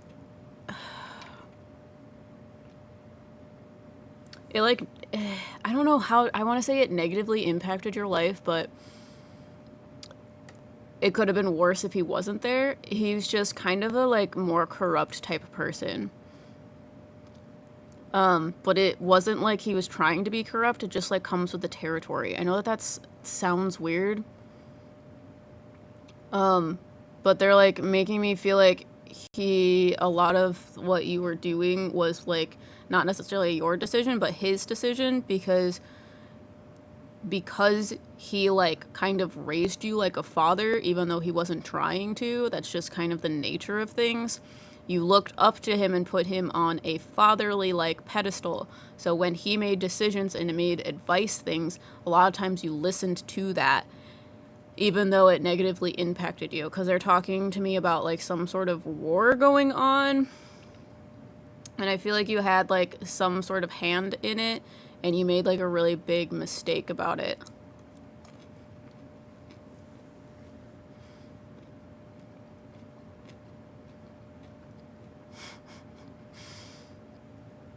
Why does this sound like the royalty tropes I read about in Reincarnation Yeah, okay. Manga. There we go.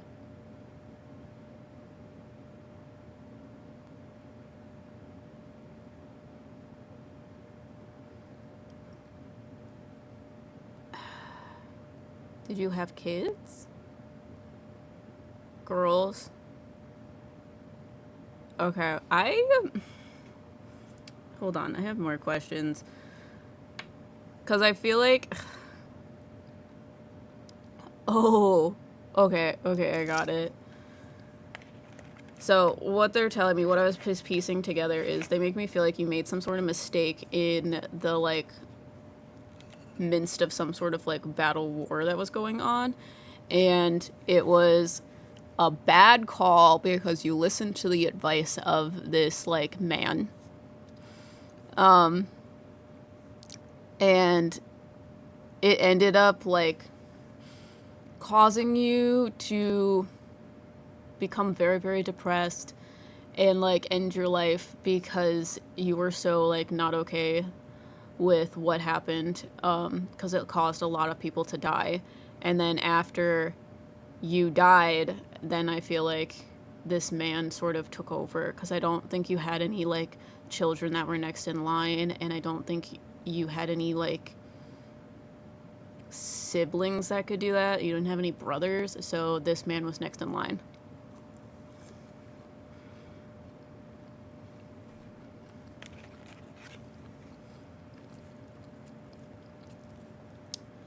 Do you find most people incarnate with the same souls? Just variations in the relationships, but same souls. I swear my partner was my child in a past life, which, yes, I realize sounds creepy. It does not sound creepy. I know what you're talking about. We incarnate generally with the same people all the time. Sometimes new people will come in. But Riker and I have done a lot of like past life regression stuff that we have done with our spirit guides. And they've shown us a lot of different like patterns and realizations in regards to like incarnating in general. But like I said in the beginning of this, you incarnate as some sort of like soul type. So a lot of times your soul is tied to some sort of like concept that helps create reality. So just like how souls have just like a cell in a body has a type or a speciality, souls have a type and a speciality. So they usually surround themselves with things that are in relation to what they're doing in reality.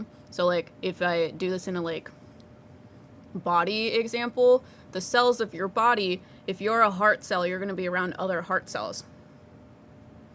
But if you're on the outer edge of the heart, you might be around like some other things, like you may be around like lung cells or something like that. But your like speciality as a soul, you're going to incarnate with similar types of souls or like souls that are the same over and over and over again, because you guys are like tied together, making up the quote unquote heart. Does that make sense?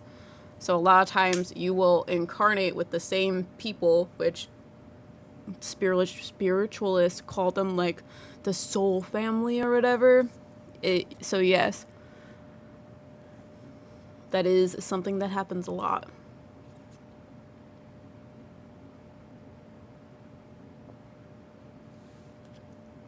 Does this mean themes carry over? Like, I'm a social worker, so my life paths can be the same field. Yes, there are certain themes that are happening in your life that will happen over and over and over again. So, for example, Riker and I like to say that our souls are tied to, like, concepts in relation to fire and potentially viruses. So, we are a fire soul living a life as a human. So, what does fire do? It cleanses things. So, those themes and concepts a lot of times are going to be shown throughout of our other lives. So, it's going to be bringing light to things. And a lot of times when you bring light to things, you get pushback from other souls. So it's kind of like you'll see a lot of those types of themes within all of your lives. Because before doing all of these regressions, I thought, oh, you're just trying to get all of this like sympathy and empathy. So you're trying to like do a whole bunch of things all over the map. So like maybe you're an oppressor one lifetime. Maybe you're like super, super poor another lifetime. Maybe you're like, I don't know, like a serial killer in another life, or like a victim of being a serial killer. And maybe those things show up, but there's going to be an overreaching theme or idea because you are like a soul type living as a human. So there's going to be connection to it. So one of the things like in my life that I saw is like, I like to incarnate female. I like to incarnate with light hair and light eyes. So usually when souls tell me about my past lives, they will show me my eyes to kind of like correlate that this is the same person. Because those are the things that are similar in all these other lives. But Tiny, do you have any questions? Is his want for an artistic career something I have always carried in all of my past lives? Like a recurring trait? They are talking about how I don't know if this is true, but they make me feel like you struggle to feel connected to reality. Being a physical human being is hard for you and you feel very out of place. So they say doing art allows you to feel more connected to it. And that is a theme that shows up in your past lives a lot. You have to like, and it doesn't need to be in a like artistic, like fine art type of way. It can be like tinkering or invention type things. You need to be like creating in some way, shape, or form to make you feel like you are grounded. Does that make sense?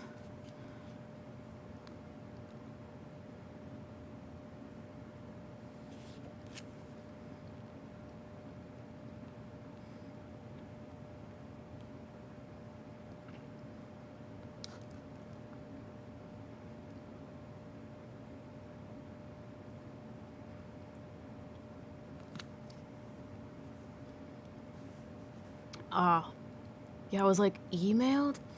Sorry, I make jokes and will never incarnate female again. Identify straight and female, but this ain't for me. I've told loved ones if they pass first to remind me and bring signs saying, don't go femme.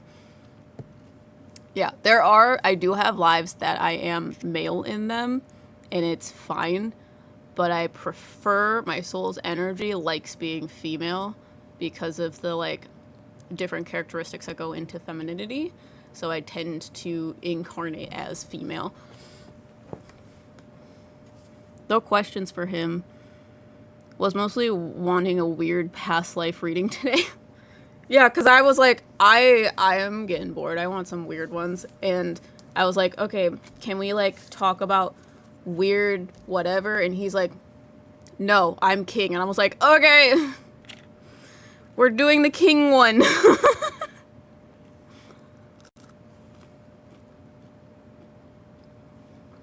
For the love of all things, I can't believe I chose this.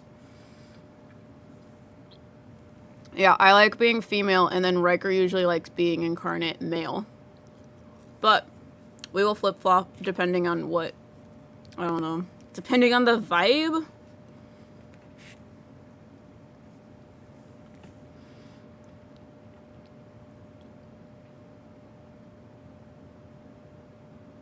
I don't have questions, but an interesting past life story if you guys want to hear. Dude, I want to hear.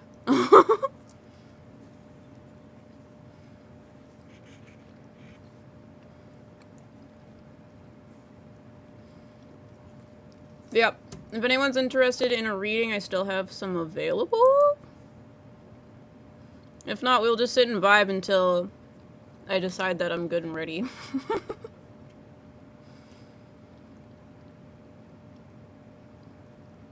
But we're going on vacation next weekend, so I want to make sure that I like get a live stream in so that we can like be Gucci for the end of the month.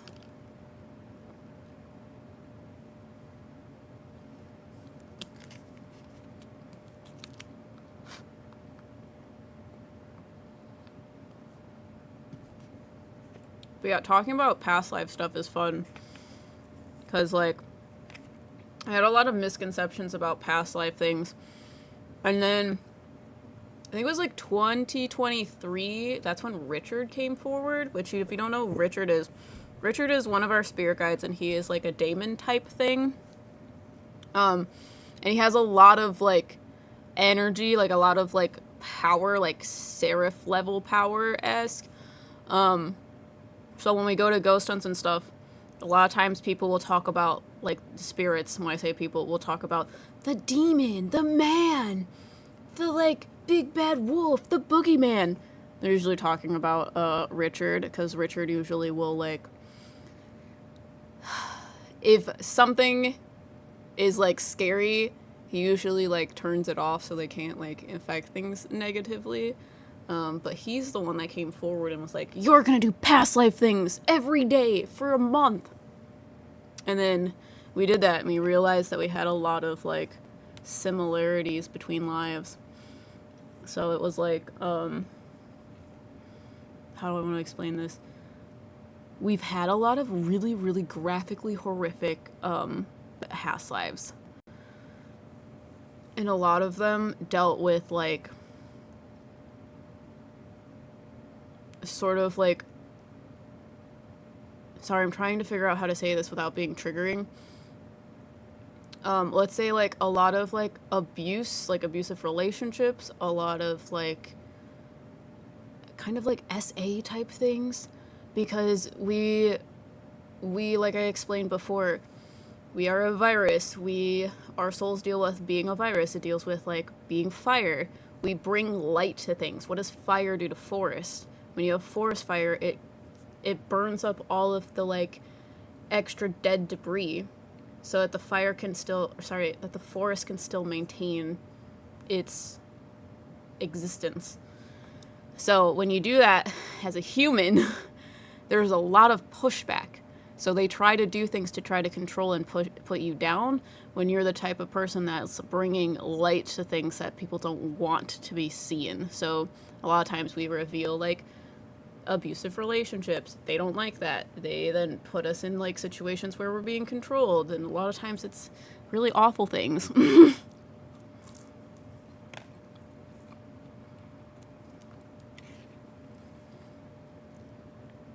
So I did a regression, and I met myself as a medicine woman, and one of my cats was there.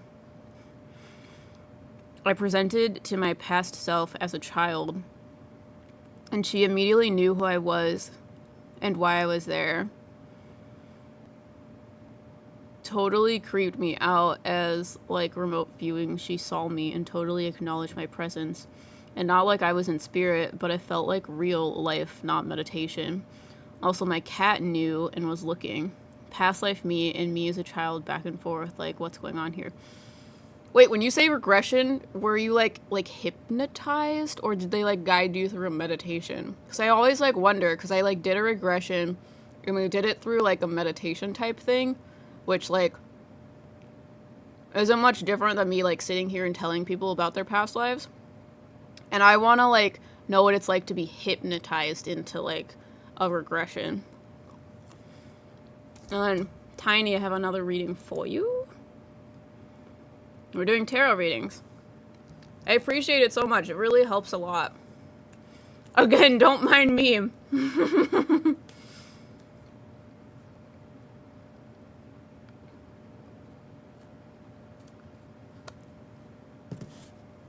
Got you. Guided. Yeah, I want to find, like, a hypnotist to do it, because now I know what a, like, meditation guided one is like. I want to know what a hypnosis one is like. I'm just so curious. I want to know what it's like. I also would love to, like, learn how to do that to someone, like, hypnotize them into, like, seeing their past lives. That'd be fucking crazy. Also, I'm gonna use a different deck. Hold on. Tiny, do you have a question for your tarot reading?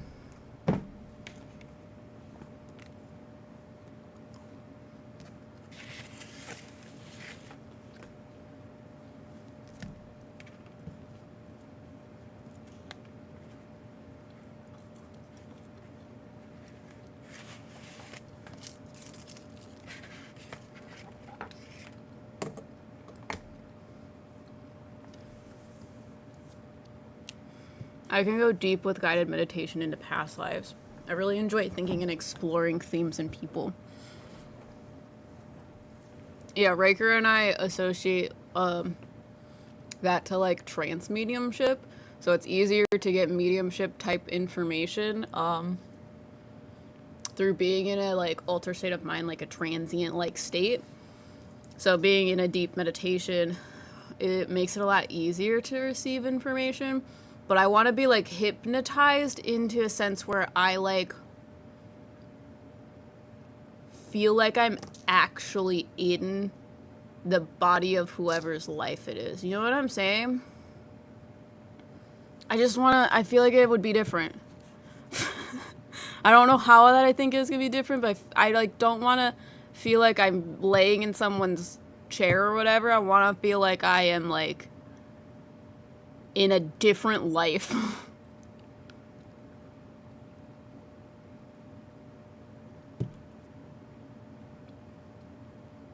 Okay, something spiritual practice related. All my general life things are about taking it slow. Absolutely, trans mediumship. When I'm not concentrating and, say, gardening without thought, I'm able to tap into my mediumship. Trans mediumship. That is generally how Riker and I do things. That's, like, the easiest way.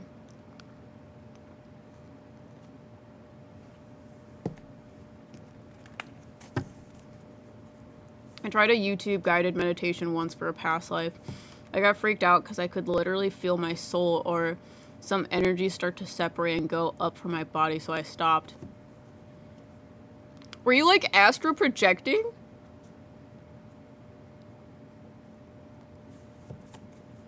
That sounds crazy.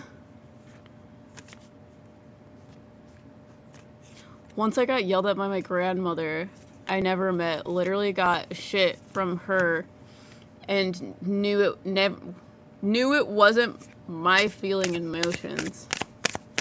I have no idea. That sounds like astral projection, paper flower.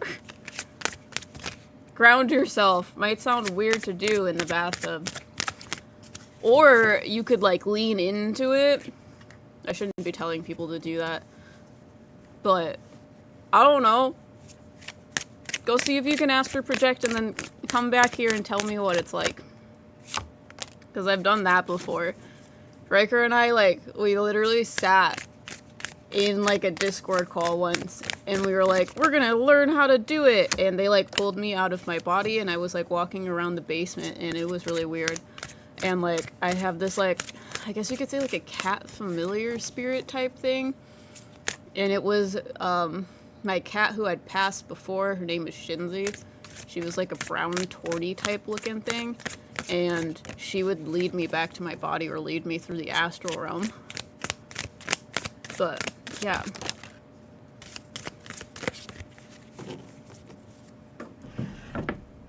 Sorry, I need to move some stuff. There's a lot of stuff on my desk. Okay.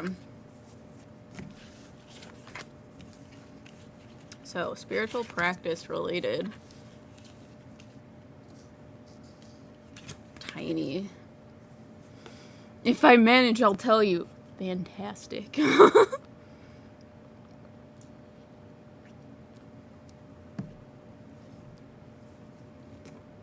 Hi, Jamie. How's it going? We're doing a tarot reading, but I also have past life readings out. There's one more of those, so that might happen, but we're doing stuff. I'm doing a tarot reading for Tiny. Ooh, are you doing shadow work? Or something similar to that? If you're not, I feel like you need to.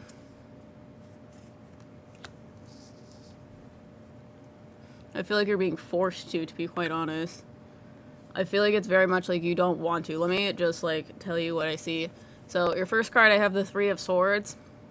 The Three of Swords is the heartbreak card, but when it is in reverse, it is you're in the process of like healing from that and moving forward. And when I say heartbreak, I like to specify in saying that it's not necessarily romantic heartbreak of you losing someone that you were in a relationship with. It is like you feel like you lost yourself. You feel like you lost your truth, because sword cards deal with truth. But when it's in reverse like this, you're starting to heal that. You're starting to heal like the inner love type things. And I feel like you're kind of being forced to against your will. And it does not feel good. It feels like you're doing everything while someone's watching you.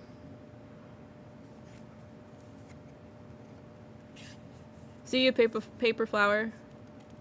It's always lovely to be here. Amazon is stressing me out. I'm glad to take a break and watch your readings. Amazon? Do you like work for Amazon? Honey pies?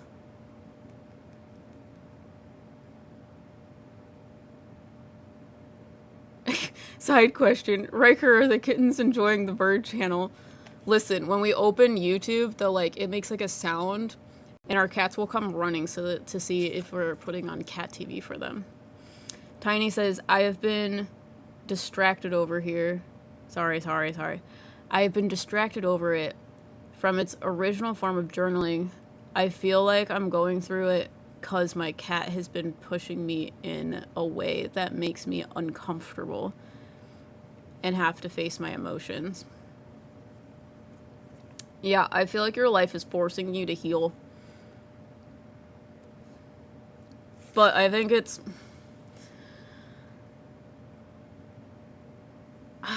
I feel like you're in a state of survival, and I feel like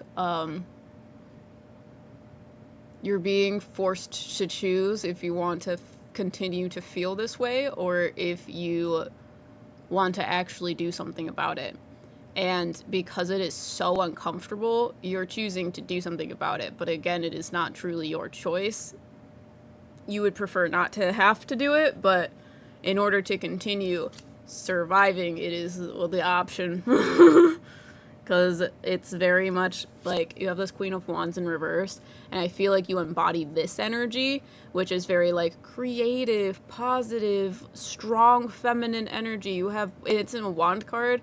So it's very much in the like ideas, creative spark, that sort of thing, but it's reversed. So you feel not like yourself lately. That would make sense because I do be freaking out lately. Yeah, I feel like you've kind of lost yourself a bit. And it is because you are literally surviving, so it's just, you feel like it's not safe to be you.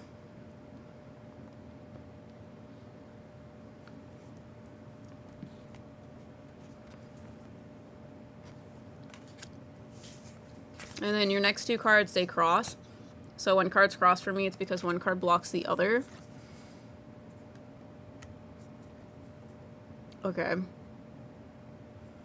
So let's start with the King of Wands. And the King of Wands, again, is upside down in reverse. These two cards sitting next to each other as well are kind of like interesting. Solely because they are like a pair. And I feel just like, I don't know, I feel like there's something missing.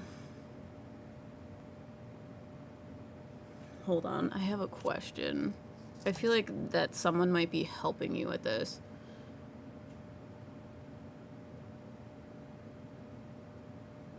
No. Yes? Okay.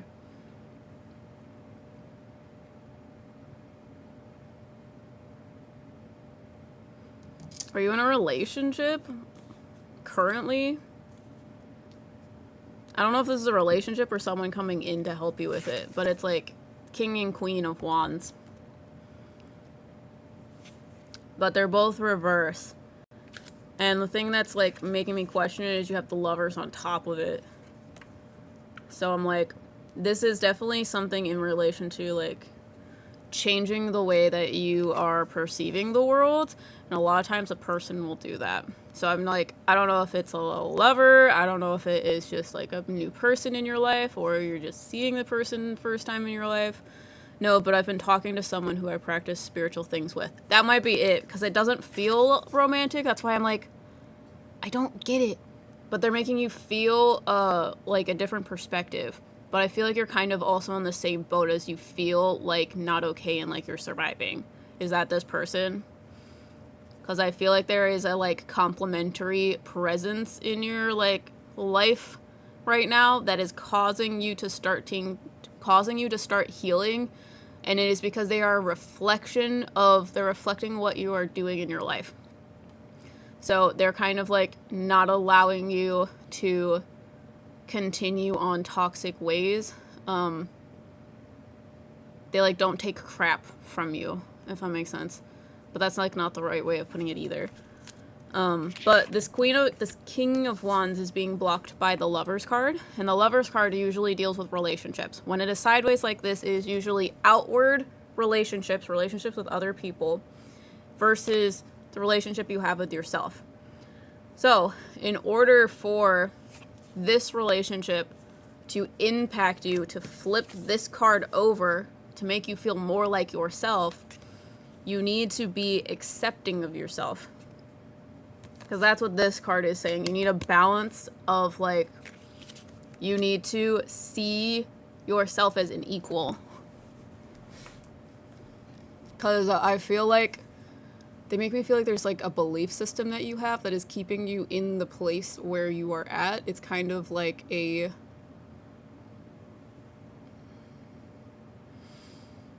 Sorry, I'm trying to think about how to explain this feeling that I have. Because it's like... It's not necessarily that you don't think you deserve it, and it's not necessarily that it can't happen and that you're settling, but it is both of those things. I don't know if that makes sense.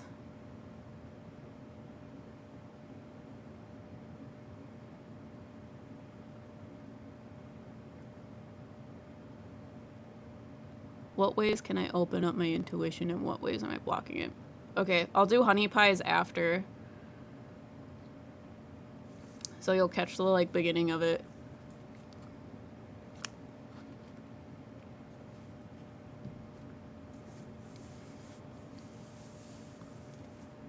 My need for stability and the process of overthinking my choice.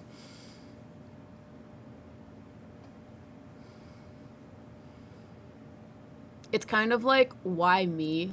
Like an imposter syndrome, but at the same time, it's like you haven't, like, it's like an expectation. You, like, are expecting to, like, stay in the same spot. You don't have an expectation that you can reach the stars. Does that make sense? And because you have the belief system that this expectation is blocking, it's allowing you, it's making you smaller than you are. Because they're like, you're the Queen of Wands. This card is a fire card. And you have a very high-ranking card in the fire card. So in order for you to, like, fully flip this card over, the only other person that would help you is the King of Fire, the King of Wands. So they're like, you're trying to contain your fire, and that is dimming it. Your expectations of what is possible is dimming it. Your expectations of how things are supposed to come up for you, what you're supposed to do, is dimming it. This person that's coming into your life, or that is in your life, whatever it is trying to get you to see your limitations. And the limitations are based upon how you have, like, the relationship you have with yourself and others. Does that make sense? That's the vibe.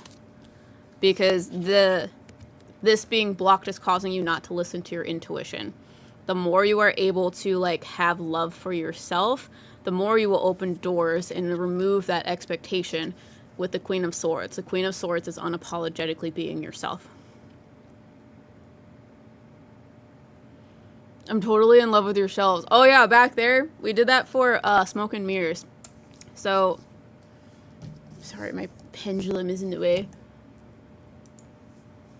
But Tiny, let me know if you have questions.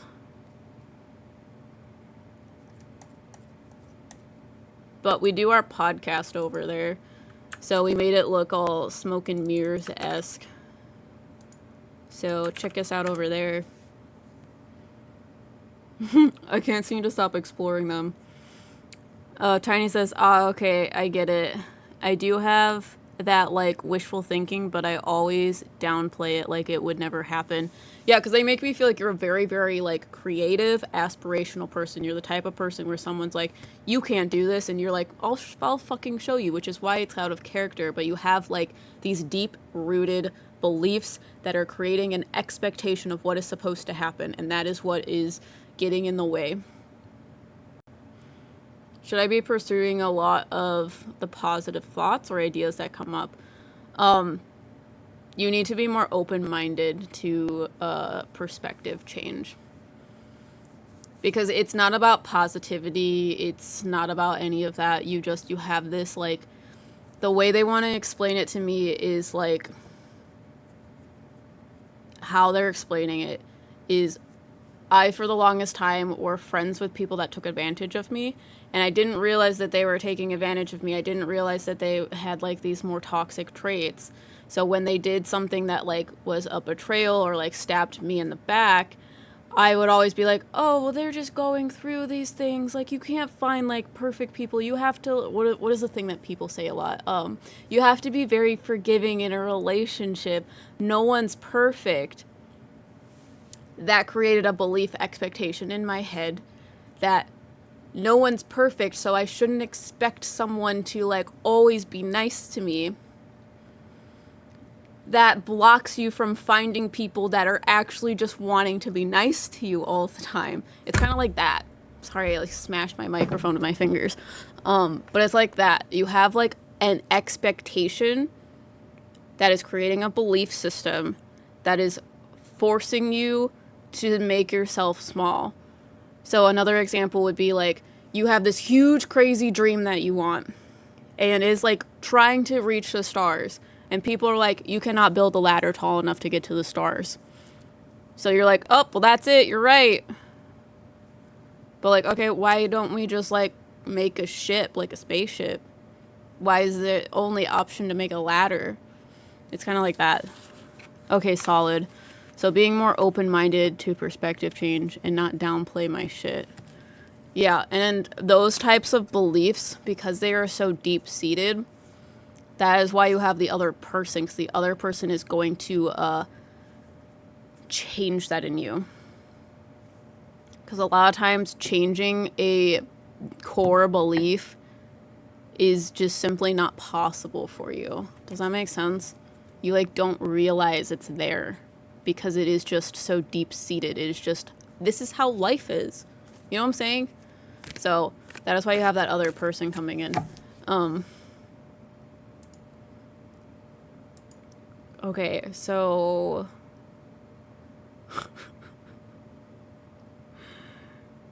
I really appreciate Rin paying me $69. Fucking bonus points. That's all I need to say.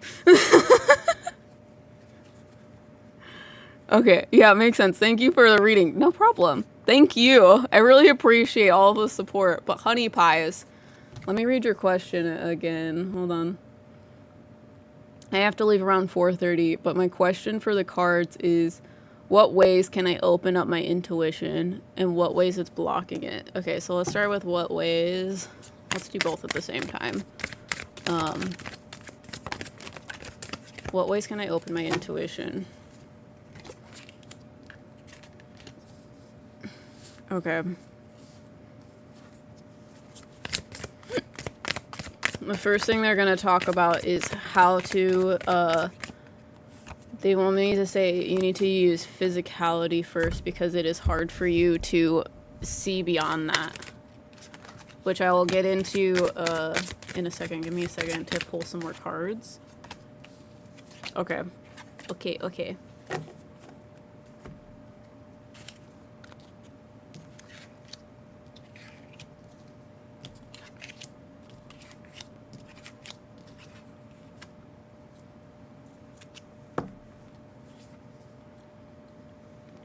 Okay. So for your intuition, it's going to start with the Nine of Pentacles. This card, usually it deals with like, okay, Pentacle cards in and of itself deal with physicality. The Nine of Pentacles usually deals with like independence, abundance, luxury, that sort of thing. But they make me feel like with the Pentacle cards, because you have 2 in this spread, 3, 4, the most of your cards are Pentacle cards. I feel like the issue of why it's not happening now is you're going about it in the wrong way, because I feel like it's a little bit too like disconnected from physicality in order for you to like fully connect yourself to it. So you need to connect yourself to something physical first, and that's going to help bridge the gap. So like ways of doing that can be like doing tarot, using other divination tools, like using a pendulum, writing things down, so like journaling, doing prompts and things like that, having someone walk you through a meditation, listening to music.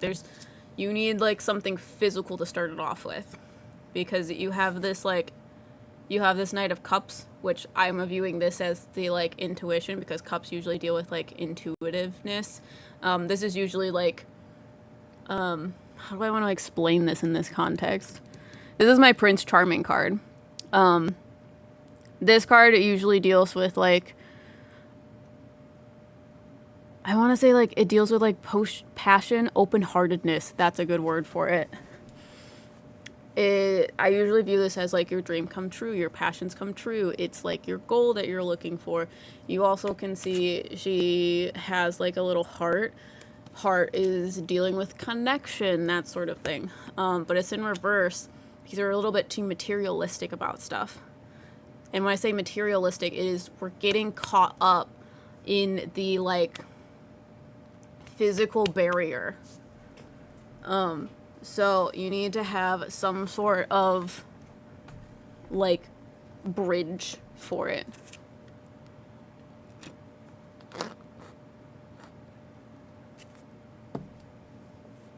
And the bridge is shown through the Two of Pentacles, so you need some sort of like balancing act, as you can see from this card. This card deals with like being very adaptive, like juggling things, having these certain priorities. But they're like, you need to do something physical. Tarot cards might be a very good bet for that, because they make me feel like it's going to be easiest for you to do something that is like already like flushed out, if that makes sense. And like tarot cards, they like already have all the rules out for you. They already have all the meanings written out for you. So they're like, picking up a tarot deck, I feel like will help you the most, just because it's all of the rules are already set in place.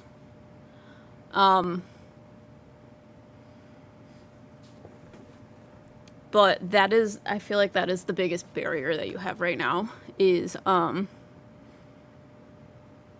it just seems too, like, mystical or, like, impossible. Like, if you were to see a spirit walking across the room, you'd be like, absolutely, that's not real. I was seeing things. And that's, like, shown through your Seven of Swords here, that inner deception, inner imposter syndrome. You keep, like, gaslighting yourself that it's not real. In order for you to stop doing that, you need something physical to connect it to. And then your last two cards are being blocked. We'll start with the Queen of Pentacles. The Queen of Pentacles I usually view as, like, Mother Nature. This is, like, giving you, providing you, that sort of thing. But you can see it's in reverse. So in order to get this, and these are both Pentacle cards dealing with physicality, you need to be able to, it's being blocked by the Four of Pentacles. The Four of Pentacles, it usually deals with like a scarcity mindset, like holding on to things that you don't need anymore. And that's where like the egotistical ideas are coming in. That scarcity mindset makes you feel like you can't, they want me to say you have a lot of beliefs that are getting in the way. There's a scarcity mindset. There's like a fear the fear aspect going into it. So that those are the things that sort of like need to be like worked on. And they say that a lot of that can also go into like what people say is shadow work. You can go to like a therapist and talk to them about that sort of thing, which we have like resources for that in the description as well. But the biggest thing that I tell people with like developing your gifts is the more you develop your like emotional intelligence, the more you work on yourself emotionally, the more you will feel connected to things, the more you will become sensitive, the more you will become aware of things, the more you will listen to your gut feelings. So going to a therapist and working with them also will be helpful in that. Because again, it will help you feel, it will help you start listening to that little voice in your head. It will start making you listen to the gut feelings, which is your intuition. And the more you grow that, the more you listen to that, the more that is normal, the more it's going to be easier for you to do mediumship and stuff like that. But for this reading specifically, what the things that are blocking you is you have like certain belief systems that are set in place. I feel like a lot of them are like scarcity mindsets that are in regards to how is this possible? Like, for example, I didn't realize that I was seeing spirits because I would just see someone and then they would just like, so my brain was just, I would gaslight myself and basically be like, oh, well, I'm used to someone like standing in the kitchen. So I probably just was expecting to see someone standing in the kitchen. So my brain just like pretended to see someone there. And then I like, I don't know, I like talked to one of my medium friends and I was like, yeah, I don't know, I'm at this cabin, whatever. And they're like, is there a man in the cabin? And then they like validated the fact that I like saw someone in the kitchen. But I would have never known that unless someone validated it. It's like you need some sort of like physical validation, something physical to help you with the like disconnect that you have with what you are already experiencing. And I feel like tarot cards might be the best option. If that is too much to like learn right away, pendulums are very easy. Because I mean, you don't have to memorize the cards. You don't have to read descriptions of things, but I feel like tarot cards are going to be the best for you. But yeah, I don't know if you have questions or if you have to leave, because I know it is now 4:30 Eastern. But I do have 2 other readings, so I appreciate all of you. I got Rin is next, and then I have Vivian. But yeah, if you are here, or if I'm still on when you get back on, honey pies. Oh, there we go. My pendulum doesn't spin, it just wiggles. Interesting. Yeah, I have the same sort of issue with dowsing rods. So, I feel like tarot cards will be the easiest for you just because they already have the rules set in place. So there's no other like thinking. That like intuition stuff I feel like will come out later once you get used to this. But Rin, you're next. Honey Pies, let me know if you have a question. But Rin, let me know you're here and let me know what your question is. Also, I couldn't pass up the opportunity. I just think it's fucking hilarious. Like, 69, Rin paid me $69. Nice. That is who I am as a person. Those kind of jokes. Your mom jokes and 69 jokes.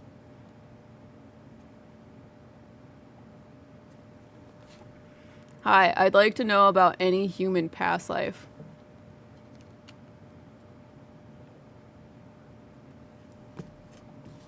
Hold on, let me use the other deck.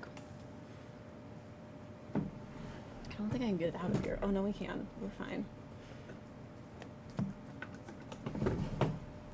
Okay. Past lives. You will be my last past life reading, because I think that is the end of them. I think I did 5 of those. Yeah. Alright. Past life things. I've given you past life readings before, right?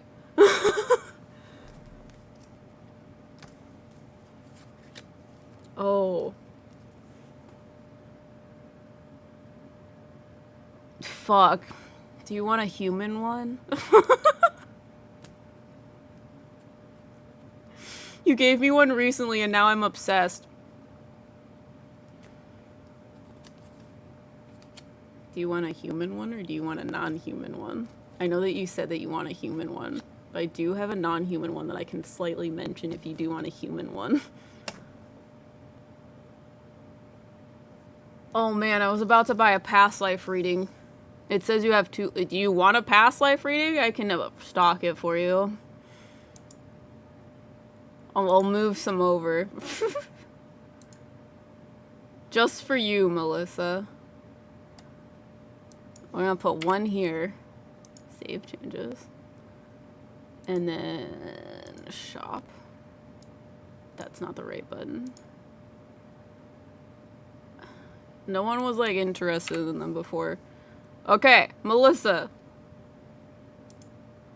It's there now. You should be able to restock that. Or sorry, refresh the page if you need to. But it should be there. There's 1 left for you for the past life reading. Yes, human, please. Okay. Thank you. I'll start practicing tarot. I have 2 decks. The Bumbleberry Hollows and the Hermetic? I don't know. Tarot, which one would like to help me on my journey? Dude, I'm not sure. I don't know what either one of those means. Probably both of them. They say it's more so a spirit that would help you. They'll help you in different ways.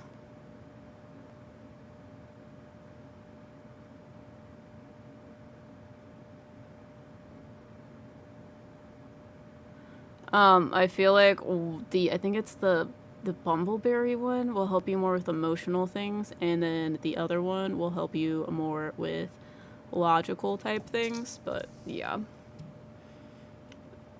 But human, okay. So I will just tell you, the non-human one is something to do with fire.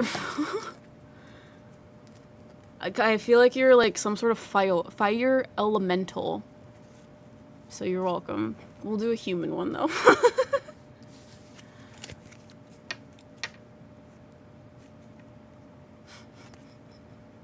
What was the last one I gave you? They're giving me funny ones for you today.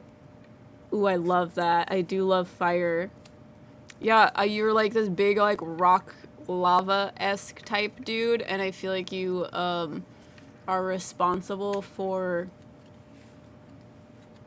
I don't know, doing elemental things like creation of fire. But it wasn't just you, because obviously that's how it works. You are a creation of fire in an elemental sort of way, whatever that's supposed to mean.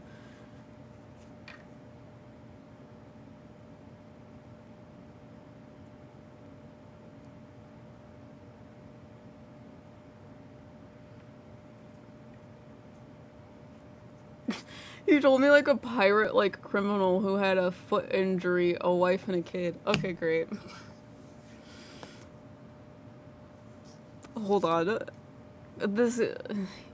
They're very funny.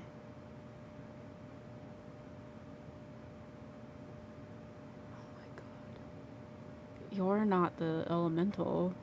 Okay, this is gonna be fantastic. Oh, give me a second.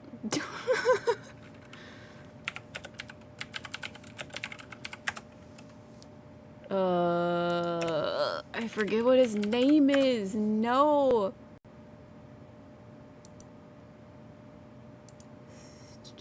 Hold on. Anime. There it is. There it is. Okay, we're watching Seven Deadly Sins. And your past life looks like Escanor, who is he's the sin of pride. Hold on. Which is also funny because he deals with sun energy. Ooh, I'm intrigued. Sorry, I'm trying to find a picture for you. He is hilarious. And I'm trying to find a good picture of him. Huh? He is like a thick ass dude. Like with 2 C's. Ah, yes. This might give it to you.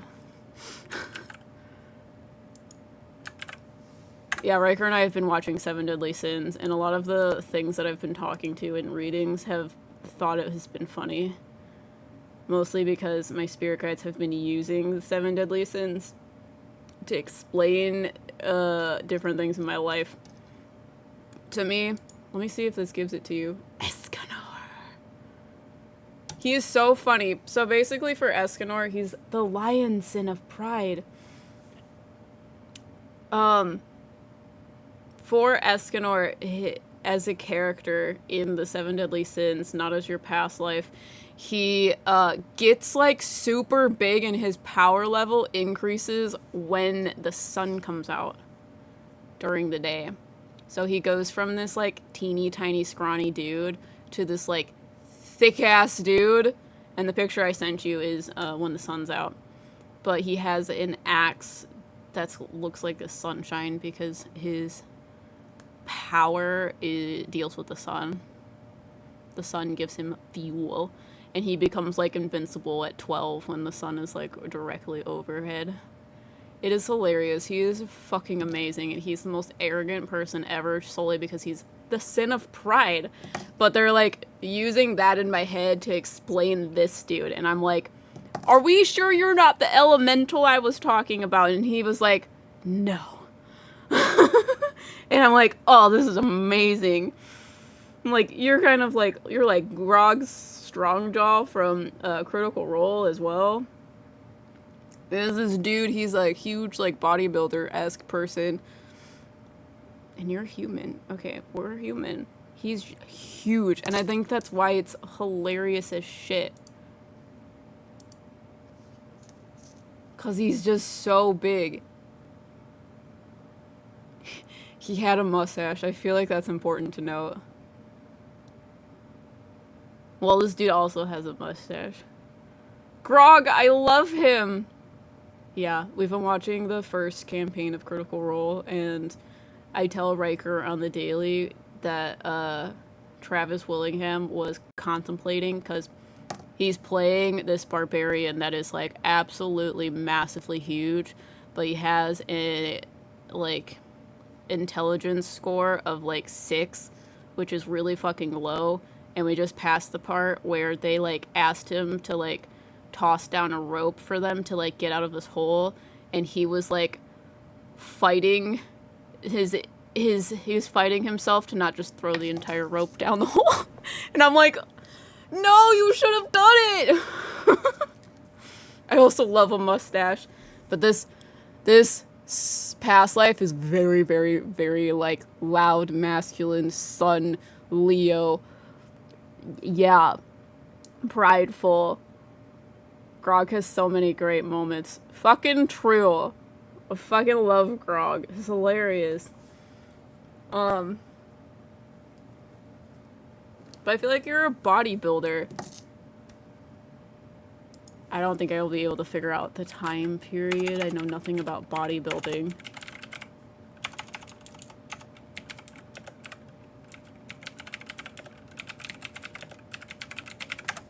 I just looked up bodybuilding throughout history. No, I don't think I can tell you. He has like a weight band thing that goes around his stomach. And I don't know if that's real because I know nothing about this type of thing. But he has this like belly strap thing. It's like white in the front and then on the like sides and the back there's like weights on it. And then he's in like long pants that are black and then he's shirtless. And he's fucking huge. Like he can't put his arms down because they're so thick. So I'm gonna ask him things that are like beyond what he looks like because I'm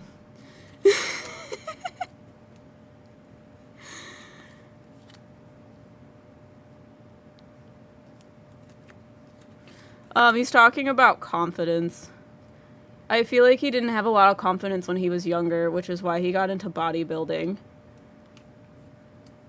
I feel like he was like very, very, very stringy as a child.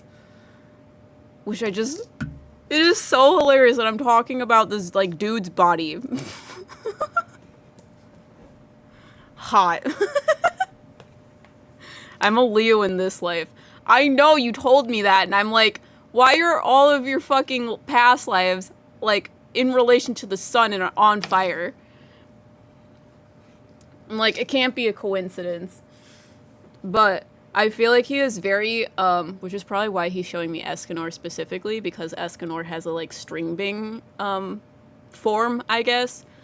But I feel like the reason why he's coming forward is he's talking about confidence. He's like, I didn't have a lot of confidence, so I faked it until I made it. But he didn't realize it would be so impactful when he started, because he's talking about, he felt so, like, alone and bad, and, like, I don't know, he basically is like, I was feeling bad for myself. Like, I literally felt like I couldn't do anything. Because I was just kind of a weird kid. Like, I was interested in, like, I had weird interests. Because I feel like his interests were animals. So you just knew a whole bunch of weird facts about animals. But he's, like, showing me, like, dissecting animals so that you can learn more about them. And, like, in school, that's what you were, like, you would, like, be put into groups to, like, dissect things so that you can learn about it. I don't know if you, like, wanted to be a veterinarian. I feel like it's more, you don't want to be necessarily a veterinarian. It's more, like biologists, like, studying animals. Because I don't feel like you want to, like, heal them. I feel like you want to take care of them. But I feel like you did a lot of that stuff and people thought you were gross because you were, like, you would be okay and willing to, like, get your hands dirty for things that you would be interested in. So when you were in these classes, it's just, like, added to the, like, weirdness factor, if you will. Dissections were always my favorite thing in school. My first dream job was to be a surgeon, so that's interesting. Yeah, I don't know why I'm seeing this. Okay, he's not huge while I'm seeing him this way, but I'm seeing this huge dude turn into the scrawny dude, and now he's in school dissecting things, and I'm like, this is the weirdest one I've done so far, I swear. But he's, like, very easy to talk to. And it's amazing. It's probably, he's telling me it's because we have a lot of similar, like, energy type things. Because I feel like he is the outward expression of fire and I am the inward expression of fire. I feel like I'm the coating of fire. So it is just weird. But yeah, people thought he was like weird. And one day he was like asking himself, like at his lowest point, he was like, I am so sick of feeling like shit all the time. Nobody wants to talk to me. No one wants to be my friend. So like, how am I supposed to get my confidence back? How am I supposed to make myself feel better about stuff? And he was like, you know what? The thing, like,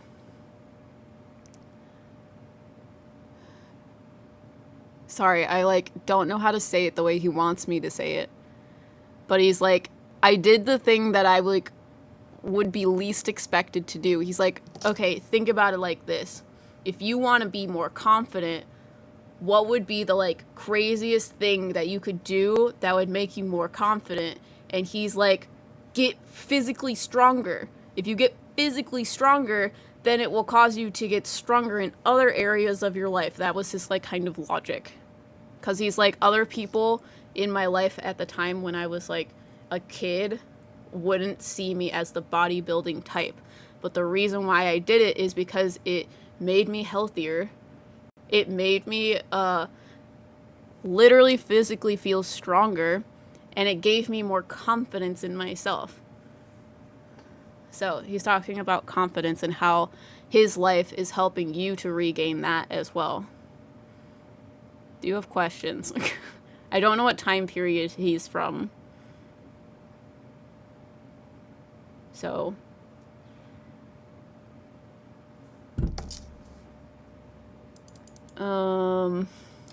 Yeah, because they're just showing me clothing for time period.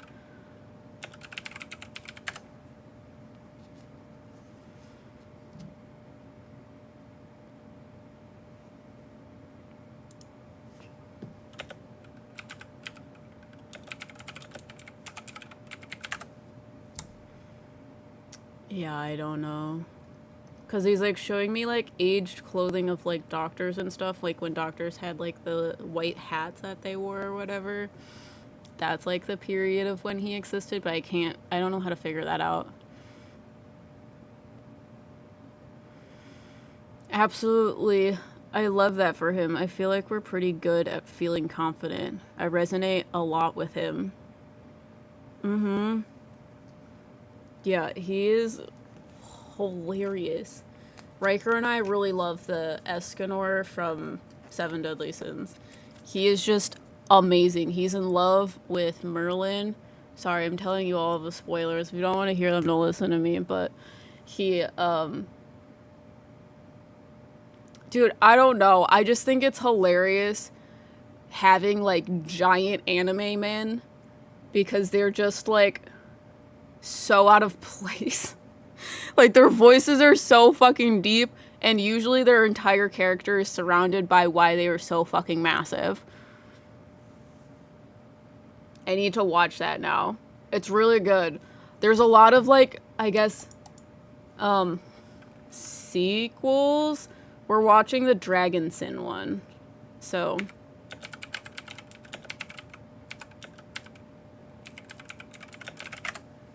So Meliodas is the, like, main character. Which I don't know if he's the main character in the other ones. I'm assuming that he would probably be. But Meliodas is the Dragon Sin of Wrath. Yeah, no, I don't... Richard has been handing me my ass with things going on in my life and relating it to this series. But it's really good. You should watch it.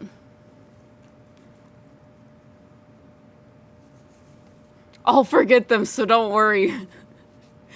Yeah, no, he's great. They have, like, so many outfit changes, and they just, like, put him in, like, the most astronomical outfits. Because he, like, starts off as, like, the barkeep, and then he, like, gets fucking huge in his, like, tiny, scrawny, like, barkeep outfit. So it just, like, rips off, or he has, like, a little crop top because he's too big for his shirt to reach his pants. It's hilarious. I think it is so funny how they, like, handle that.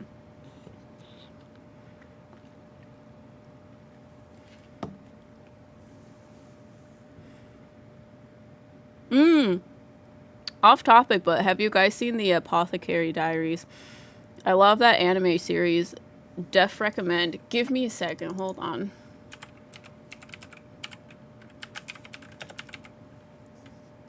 I've like heard of it, but I don't think I've seen it. What is it about?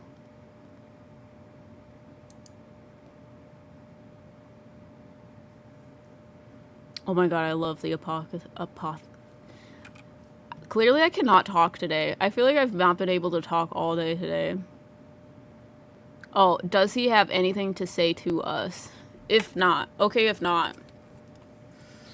I feel like the main takeaway is is the confidence aspect, but we'll say it more so in your life now.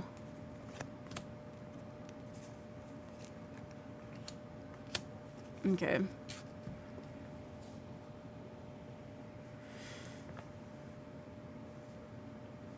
They make me feel like, I don't know if this is true, but they make me feel like you're very lonely right now.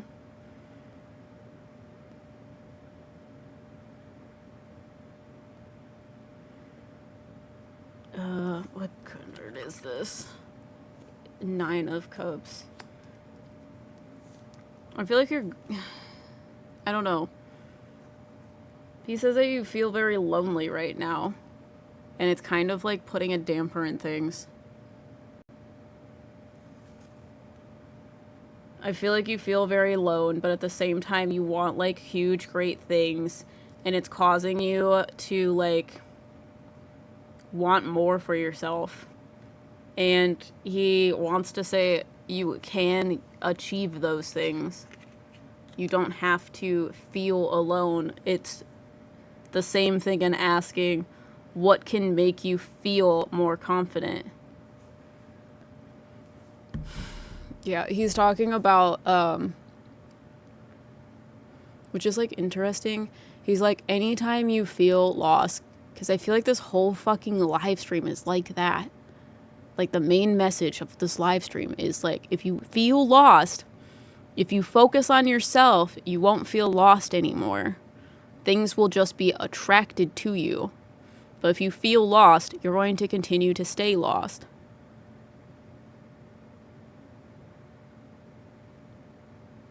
So he's like, you may feel alone and like you want more people in your life.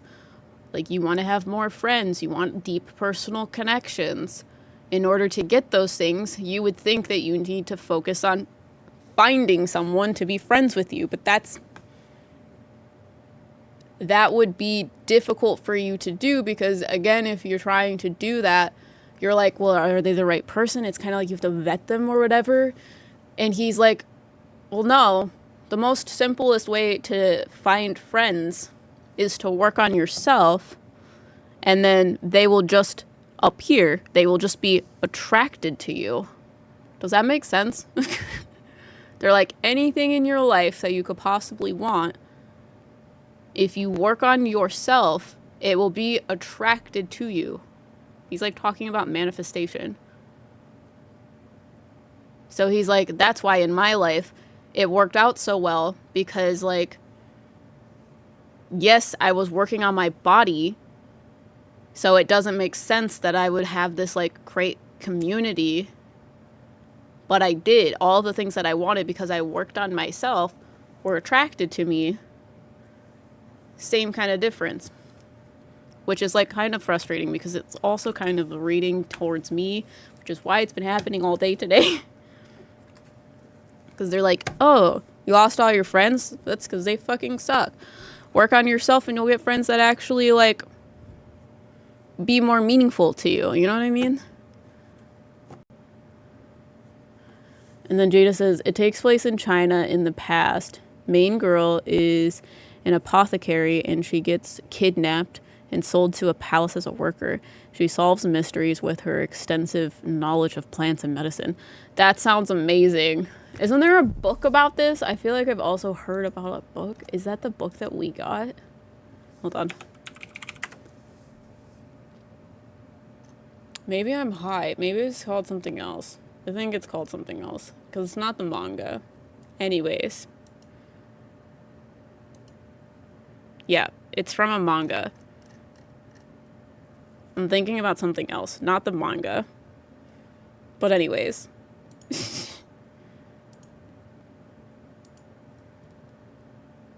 But yeah. Moving on. Who do I have next? Hold on. Let me go back to my list. Payments, orders. I have Vivian. Hello, Vivian. We're doing a tarot reading for you. Do you have a question for your tarot reading?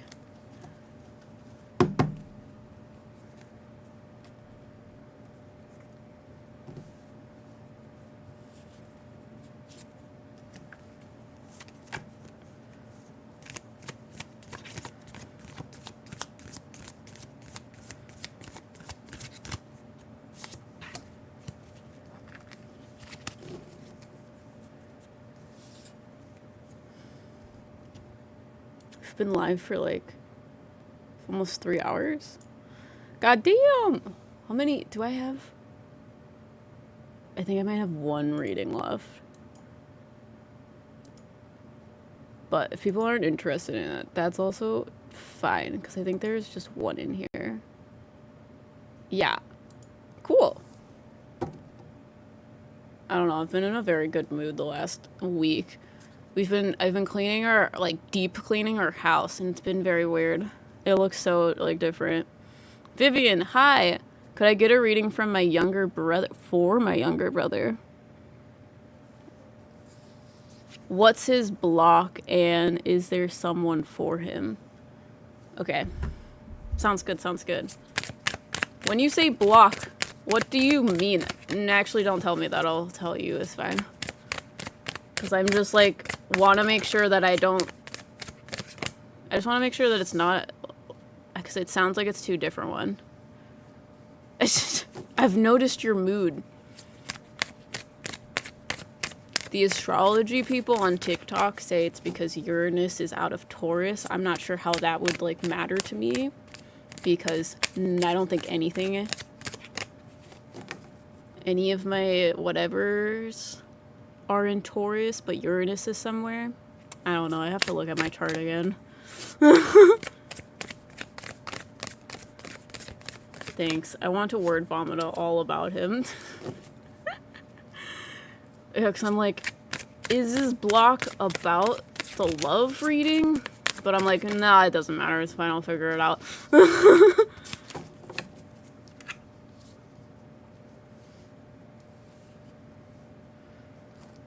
This one wants to be sideways. Okay. Uranus is in Gemini, and I'm a Gemini, so it's about to be a fun few years. Yes, but the thing on my TikTok said that Gemini in, like, Uranus and Gemini isn't as weird as Taurus in Gemini. Or sorry, Taurus in Uranus and Taurus. I'm sorry, I can't talk today. I've been through this. Because Tauruses are like, you will not move me no matter what. But Geminis are all flip-floppy anyways. So it's a little less severe for you than it is for a Taurus. You're a Leo rising. And it's in Gemini now, meaning community things.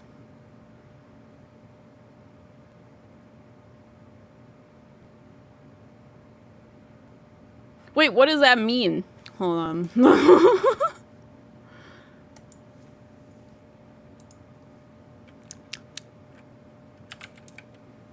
I'm like, also, this is totally random.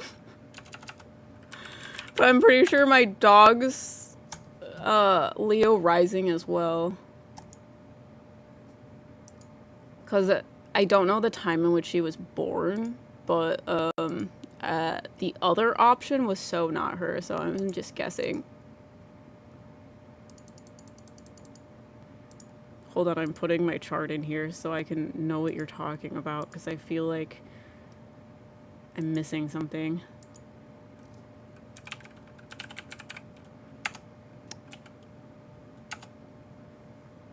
Okay. This one. Are you gonna go? Okay, maybe it's good. Alright. What are you telling me?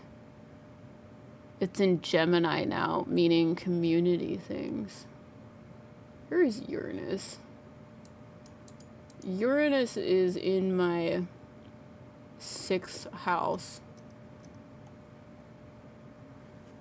What does 6th house mean again? Hold on.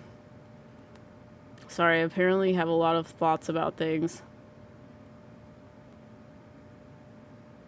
Uranus transitioning through your 11th house. Dude, that's the shit that, like, confuses the fucking hell out of me. I don't know what that means. What do you mean by community? I don't have a community. Is that what it is? I'm also still going through my Saturn return until, like, February or something. So it's different than natal. Yeah, that's what I was getting at when you told me that. But I'm like, what does that mean? Oh, I see. I understand now, because Gemini is... Gemini is in my 11th house. Dude, that confuses the fucking shit out of me. What does that mean? Someone tell me what that means.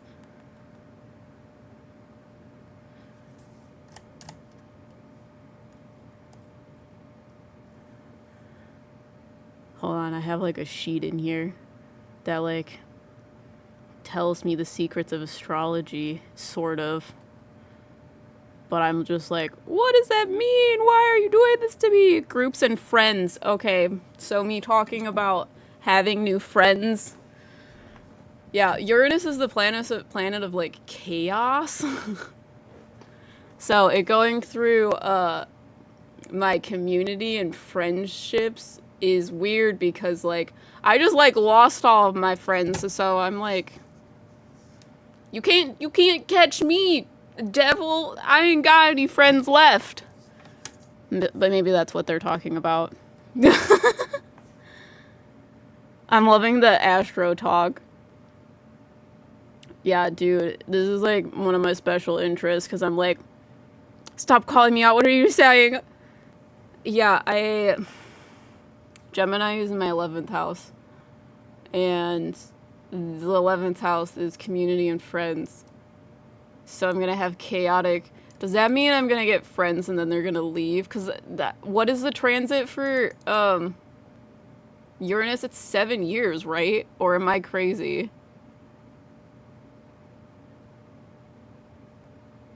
Unexpected shifts in friendship, community, and long-term goals. Oh, God. Does anyone know how long the shadow period was? No, this has been happening for 2 years. Dude, I don't know. I'm fine. Everything's fine. This transit shakes up your social circles and your vision for the future. You may attract unconventional or brilliant people. Does that also, like, deal with, like, social media, or is that a different house? Because, like, can that also relate to my job, or would that be in a different job section?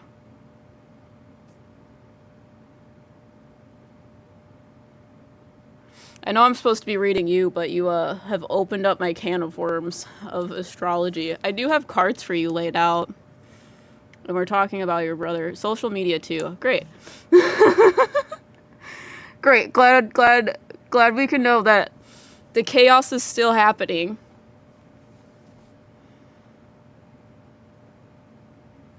I have a lot of like thoughts about it now, because I'm like, I feel like I started feeling kind of better once Saturn left Pisces, and now that Uranus left Taurus, I'm like, I feel amazing.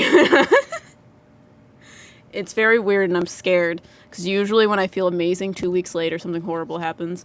So it's fine. I'm fine. We're going to be reading Vivian about their question for their younger brother. Yay! And this is my special interest too.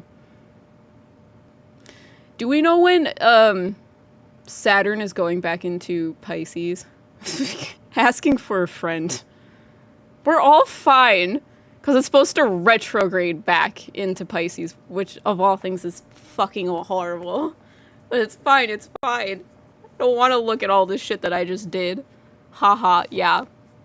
It's supposed to be after the summer, it's gonna retrograde back into whatever, Pisces. I fucking hate Pisces. Ruins my life. And if you're a Pisces, I love you, but also get Saturn out of Pisces. Okay, so your first two cards, you have two cards that cross. I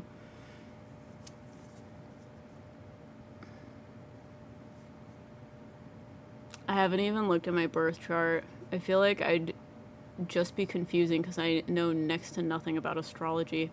If you go to the cafe Astrology, like the Astro Cafe, it has like descriptions of what each of the thing means. So like, hold on. I can like give it to you. Copy. This is what I use. So if you know nothing about astrology, it has like little descriptions that like explain what all of the like information means. So yeah. So your first two cards will start with your Seven of Cups reversed. Oops, sorry. Smashing my microphone with my rings is fun. So the Seven of Cups usually deals with it deals with having a lot of options, but with it being in reverse, they're starting to find clarity. But this clarity is being blocked by the King of Swords. And the King of Swords usually is talking about, this card usually deals with mental clarity, but it's usually having authority over truth. So with this card being sideways, though, it is the difference between, like,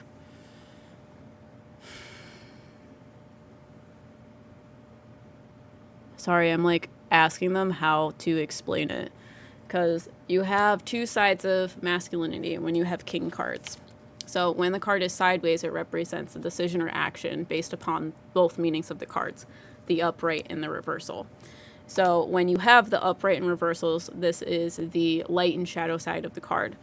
And for masculine energy is the difference between leading, which would be the light aspect of it, and controlling or manipulating, which is the dark aspect of masculinity. So it's kind of like the difference, like the reason why he's not finding clarity with things is because he's trying too hard to control things and to keep things in a box.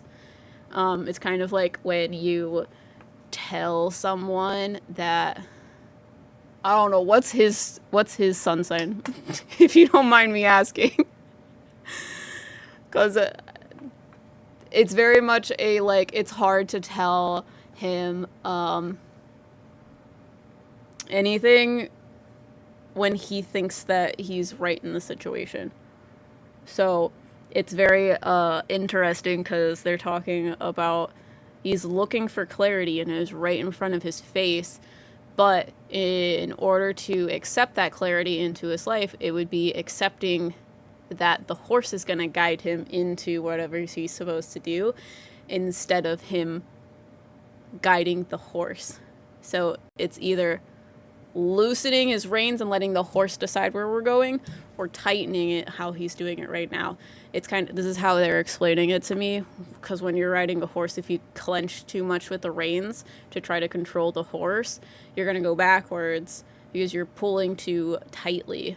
So it's going to cause the horse to move this direction, but you just need to allow the horse to go forward, so you need to loosen your rein and push forward. But if you're doing that, you have less control because the reins are more forward and slacked. Does that make sense? That's kind of where it is, and that's where he's uncomfortable. Yes, that's him. Hard to change his mind. Cancer sun. I was expecting some sort of,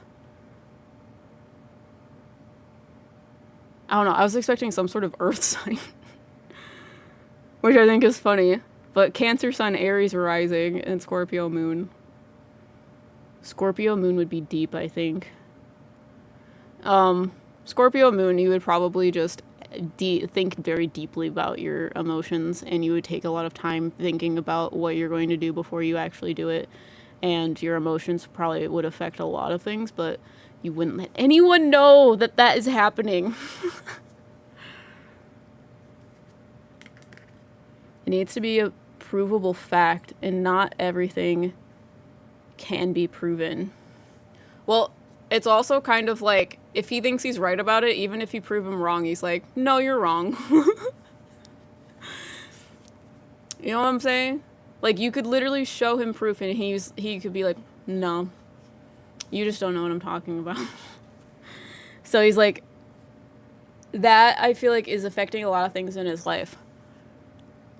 He just, like, needs to let go of the reins. We're moon twins. My moon is in Virgo, which most people think is awful, and it is, because it causes you to have a lot of stomach problems. Your next card, you have the Six of Swords. The Six of Swords is also sideways. The Six of Swords usually deals with some sort of transformation, but you cannot make that transformation if you're not ready and willing to let go of your baggage that's holding you back. Your baggage is your self-limiting beliefs, your traumas, your scarcity mindsets, all of that stuff. Again, your first two cards are very much representing the, like, flow of the spread. He gets in his own way a lot. And I feel like it is because of scarcity mindset. He's very worried about losing control of things. And I feel like it is, I don't know if this has happened to him before, of, like, some sort of huge loss. Because it feels more so like he watched someone else go through it. I don't know if that's like a family member, or there is a lot of, because it feels like a core belief. It's kind of like when you're a child and you're around your parents, you may know nothing about money, but they still instill their own belief systems surrounding money into you as a child, and that creates a core belief. Does that make sense?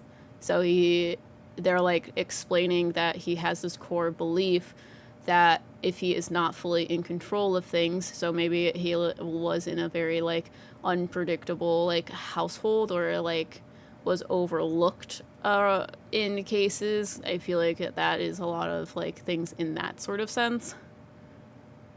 Oof. If it's about money, yeah, he's very focused on money, as if we don't ever have any. But we're very fortunate. It's like, yeah, because they're explaining my scarcity mindset with money that is being forcibly corrected. I've watched a lot of people in my life have very, very little, and based upon other people's beliefs or viewpoints of how they're experiencing that. So it's like, I watch people, like, get a house, get married, have a kid, get a new car all at once, but they, like, were making less money than I was. Like, both of them, like a dual party household, like 2 people making money. The total that they were making were less than what I was making, and they were still making all of this happen. So my brain is like, oh my God, that's scary. I don't know how I would deal with that. So I, like, work my ass off and think that the amount of money that I'm making is, like, not really relevant to anything, because I will never feel stable, because I'm always constantly running away from whatever fear it is.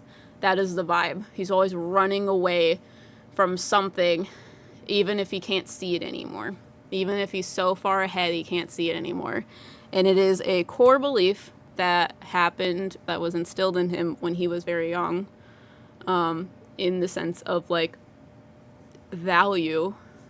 And I feel like it affects more than just money in his life as well. I feel like it affects his own viewpoint of value, of where his value comes from.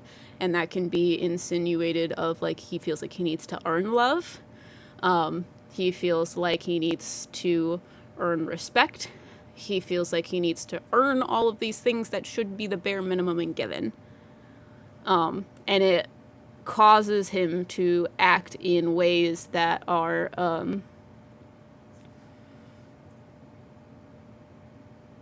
like makes him less than. It makes him like feel like he's like lower than everyone else. We lost our dad young, so single mom who already had trauma. Makes sense. Yeah, it's very value of things impacts everything in his life. And if it continues to do so, it is going to like hold him back. Because I feel like it's like, well, if I'm not on top of my game, everything is going to fall apart because I don't have the value. Like, value is like the thing that's super, super important. If I'm not doing this, I'm not doing enough for you. If I don't have enough money, I don't have enough to live. It is constantly a battle of like chasing value. And it is value of money, it is value of himself, it is value of other relationships. It's like he will do things to like get on your good side to like make himself feel more valuable to you. Does that make sense? And it may seem like unhealthy, toxic things, and it's because he does it to a fault out of fear.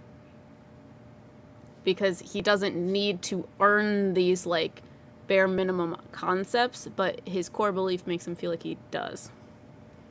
And that causes him to feel very alone. So your next card, you have the Hermit card. It's sideways. The Hermit card, when it's sideways, the Hermit card is usually about a journey that you make for yourself to learn more about yourself. I usually view it as like, you can see the lantern in this card. Usually people that have this card, they have a very dim light. And your light is your essence. It's who you are. The longer you go through this journey, the brighter the light will be. The more you are putting into it. But the journey is something that you have to take by yourself. So this card is sideways because it also is a fight against, it's also a fight against feeling alone and feeling like you're doing it alone and feeling like isolated. Vivian says, yeah, I feel like he doesn't move on and missing out on connection with others. Is there someone for him that will eventually come in for him? He's almost convinced me no one is for him. This is all very spot on, by the way.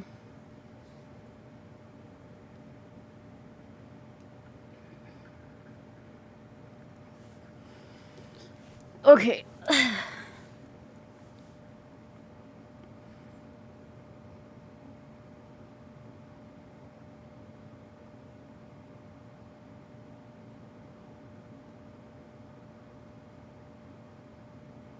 Is your mom passed?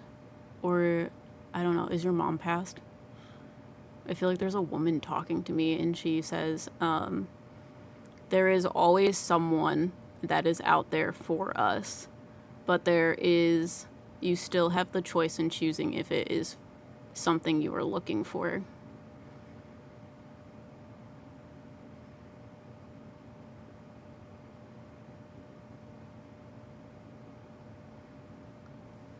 Has he been in relationships before? I don't know who this woman is, then. Because you say, no, she hasn't. She's like very she's very skinny and petite, and tiny. And I feel like she has like longer hair that are starting to gray. Like longer, like shoulder length hair. He's ending one, I think, right now. Oh, well, that will make sense of why I feel so anxious about it. Long distance. Got you. They make me feel like relationships are hard for him emotionally. I don't know if this is true, but he like worries a lot once he's in a relationship. It's like things are gonna fall apart. And it's going to make him fall apart. So they like show me it's like someone has like ropes around his wrists and are pulling in different directions, and his mind feels like that when he's in a relationship with someone. Because he's like, I want this so bad, but at the same time I feel like it shouldn't be like this. I don't know how to explain it. It's just constantly like there's reasons why it shouldn't be working. And I feel like those reasons are very much a blow to his ego or confidence. He feels very low about himself. Does that make sense?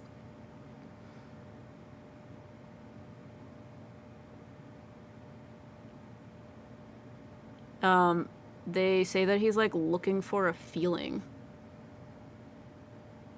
But he doesn't know what the feeling is. This woman is talking to me. I don't know why. But she's explaining it to me like this. And this is very weird and silly. But it's like the feeling that people look for when they're looking for a wedding dress. Where they're like instantly in love and they're like tears are streaming down their face. And she's like, most people don't have that reaction when they find their wedding dress. So she's like, he's looking for that, which is why he's not finding it.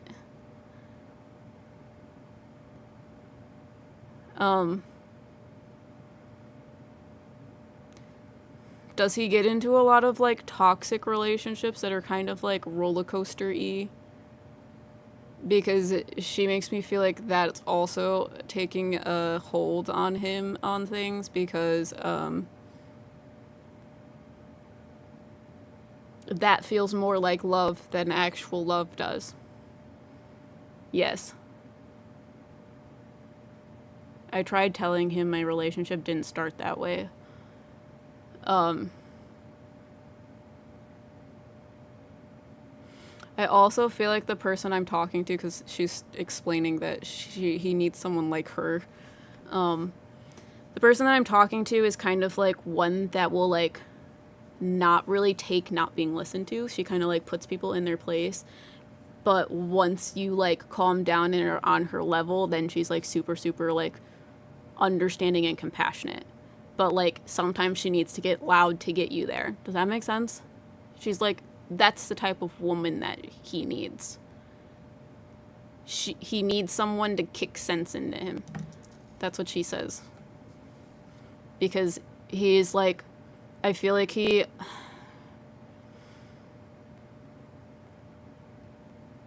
cares so much about people that he feels like he's never enough.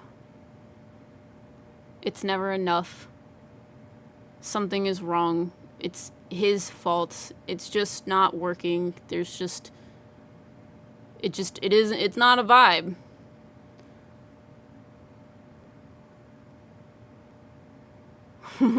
Yes, and I thought his current one was that. Makes sense.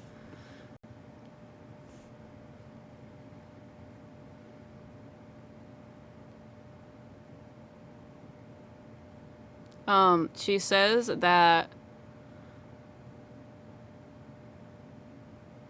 Okay, she says he's too stubborn to listen to this, but he's going to need to decide what he wants to do for himself, and that's going to be a hard thing for him to do because he doesn't think that he deserves anything. So they're like, he won't do anything unless it makes sense to him. When this card is in reverse, this card usually deals with stability. This is the King of Pentacles. And this card, when it is in reverse, it means you're doing things for the wrong reasons. So this is usually someone that is like so afraid of being unstable that they never feel that stability, because once they have it, they're worried about losing it again. I'm trying to get my camera to stop doing that. Dude, what the heck? That made it worse. I'm sorry. Please ignore my blurry face. There we go. But if you're constantly worried that the ground is going to crumble underneath your feet, even after you've reinforced it a million times, you're never going to feel stable even though you're trying to chase it. So that's kind of the issue. And she's like, he wants a roller coaster feeling, but he's not ready to feel that opened up and vulnerable, because it's going to show him okay, it's going to show him the shame that he feels about himself. They're gonna show him his guilt of not being enough. So once that is brought to light, that is going to allow him to start healing things. And then he will be able to like make a choice and plan for the future with the Two of Wands. And then your last two cards, you have two cards that cross. And this is the stability you're looking for. And you even have like two little monsters, because this is a monster deck, and your perfect little house down the like road there. But this card is what stable actually is, but is being blocked by the Page of Cups, which is sideways. The Page of Cups usually deals with someone that is very open-hearted. They're open-hearted and they're trusting in everything. Page cards, pages usually deal with someone that is at the beginning of their adventure, so they don't have a lot of experience. They're still learning things. And cup cards deal with emotion, so the Page of Cups deals with someone at the beginning of their love journey. So with a page card, because they don't have experience, if something happens that the page cannot handle, a lot of times that will create insecurities and scarcity mindsets. So that makes them close their heart up. That makes them untrusting. And it is the trust that is the like choice here, that he's going to have to trust someone enough to literally open every vulnerable piece in him. But he knows that that's going to be like risky and hard, because he's done that before and someone absolutely stepped on him. But in order for him to get this, he has to do this again. Does that make sense?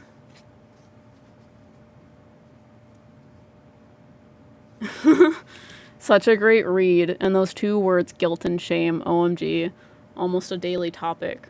Yeah, because that's where the value stuff comes into. Because you feel guilty and shame, which is why you overcompensate with trying to provide value to overcompensate that. So if he finds someone that challenges him to like challenges him and is like, you are the best thing ever, but you're doing this and I need you to be more open with me, or you're doing this and I need to feel more connection from you, or blah, blah, blah, blah. The right person is going to trigger him in scary ways that he perceives as scary, because it's going to be very much like, I didn't mean to like destroy you, to hurt you, to whatever, even though this other person isn't saying that you intentionally did anything. This person is just coming in and being like, I want to feel connection from you, and this is the way that it's going to happen. But it's hard for him to not be like, oh, well, I'm the issue, I'm the problem, this is horrible, like, I never meant to hurt you, and the shame starts coming out about it. So the right person is going to be like, you have value, even though you're not providing a price tag on it. You just are priceless. Does that make sense? That's where the, like, shame comes in, and where you have to overcompensate for it. So the right person is going to be like, can you stop doing that? And it's going to be directed at his insecurities, and he is going to have the choice to trust this person and to work through their insecurities, or he's going to suck back into himself and not be able to talk about those things. That's going to be, so it's not about there isn't a person for him, it's can he love himself enough to allow someone else to love him the way he deserves. That's what this woman says, which is just so cringe. So, do you have any questions before I move on to Melissa? Because I think you're last. Yeah. I have one more available if anyone's interested. If not, I will end early. But thank you all for being here. Any way to bait this person? I got time and spells. Honestly, you would have to put the spell on your brother. You have to put the spell on your brother, because the theme of this fucking live stream is if you want something to come and to be in your life, you have to be the person that can attract it. You want more friends? Work on yourself and self-love and it will come. He wants his love to just show up randomly in his life. Work on himself and he'll show up.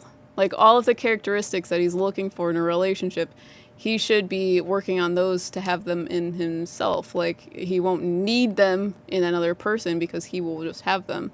And then he will attract someone with those characteristics randomly when he's not looking for it. But yeah, no, I think it'd be funnier to put a spell on him. But no, have you seen those people on TikTok that, like, do love spells and shit? Because that's hilarious to me. Because everybody talks about how messy the, like, love spells are. If I wasn't already in a relationship, I'm now wondering if I could, like, put a spell on other people just so I can see what that was like. That's probably not something I should say or be able to do. I don't think I could do that, but it would be funny. I might go down the rabbit hole. Okay. Melissa, I'm doing past life reading. Are you here? Have I given you a past life reading before? I don't think so, but I can't remember. I do a lot of readings.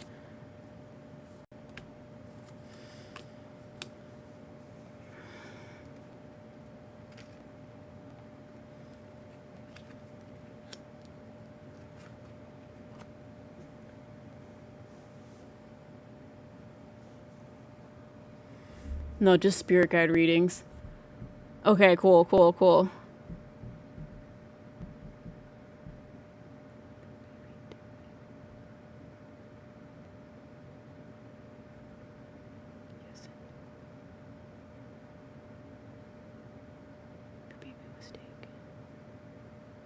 Sorry, I'm asking her questions. My question, is there a specific past life of mine that has or will heavily influence my current life purpose? Okay, the person that I'm seeing, there is a woman here. She's very quiet and she shows me herself holding a baby, and you're like placing this baby who is your daughter into a crib, and the moonlight is creeping in from the window and there's stars in the sky. And then she tells me about Princess Yue from Avatar: The Last Airbender.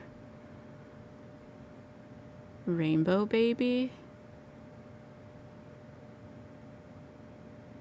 Oh, is this true? Okay, because I'm like, in the story, Yue was born, in the story, in Avatar: The Last Airbender, Princess Yue was born quiet. She was born a stillborn. And then the moon, the spirit of the moon is what gave her life.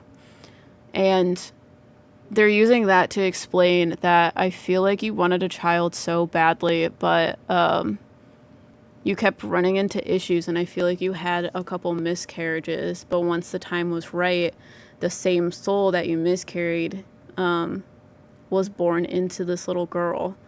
And this moment that I'm seeing is you realizing that you recognize her soul.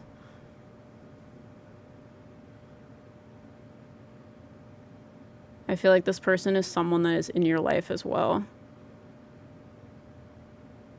But this person has a very drastic impact in your life every single time they are incarnate with you.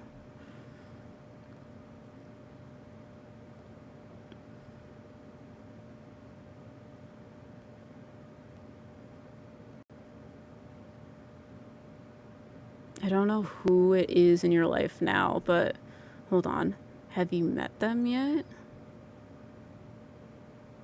I feel like you know them in this life, but things about you. Oh gosh. This is an old past life.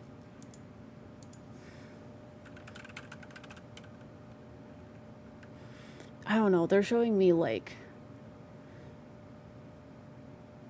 the beginning of like time, like Jesus Christ area. But I feel like it was a little bit after that, like, which is like crazy.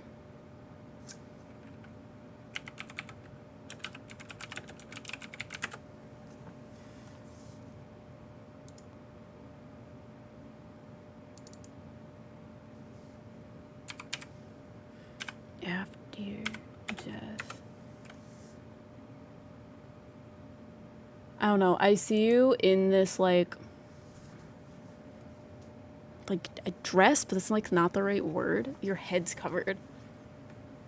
You have like a veil over your head, and it's very, very modest. The veil like goes over your arms, and your arms go out this like, I like don't know how, like I don't know what this outfit is, but it's like the veil on your head is connected to the rest of the dress, and then there's like a hole for your arm on both sides, and then obviously for your head.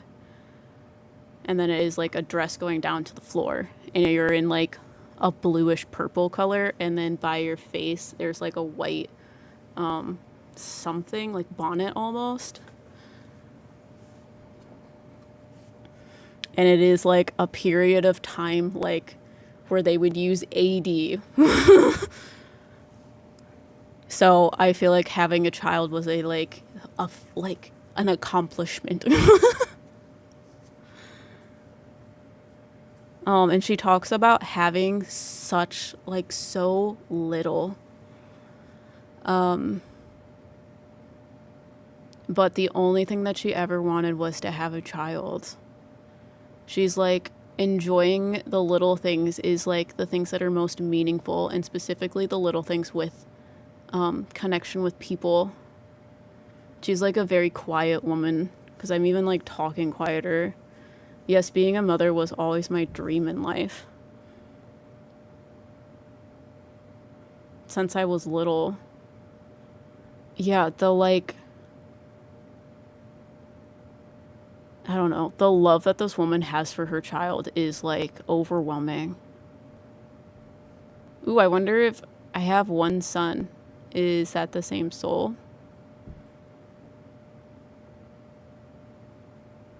Says no. I feel like it's someone else, but I'm not entirely sure. Do you have a cat? I'm sorry. Please just tell me you don't have a cat. But anyways, I've had a really strong connection with my niece since she was born. No cats. Okay, great. Just wanted to make sure you didn't have a cat. Okay, wait, let me see if it's the niece. Because I feel like her soul likes to be female too. Because I feel like it might be your niece. Very allergic to cats. Yeah, I don't know. I see a white cat. But that makes more sense, because you saying you have a son, I'm like, it's definitely not your son, because I feel like she likes to incarnate female. She just has a very like sweet, calm energy. It's like her energy is innocence. Like that is like to a T what this like baby feels like. And it's not even just because she's a baby. Her soul just feels like innocence. Oh, my niece loves cats. Got it. I'm like, why do I keep seeing cats? Because I don't feel like she's a cat. But I'll ask. Or my dog Ruby. She was my soul dog. That's so cute. No, I feel like it's the niece. But yeah, her soul is just innocence. And I feel like she teaches you a lot. Because I feel like you go through a lot of really, really hard past lives. I feel like your soul is the one that like protects others. So in most of your lives, you deal with a lot of trauma. So I feel like this life isn't as bad as the other ones, but at the same time, I feel like you've gone through so much trauma, but you don't really have an explanation of where it has come from. Does that make sense? You feel almost like you're over exaggerating, but you're not. You've experienced so much horrible shit in your past lives. Yes. Yeah, I feel like you are a soul that usually protects others. I feel like you go evenly back and forth from male to female because you don't necessarily care about who you are. You care about bringing up others and supporting others. It's like supporting others makes you feel more like you.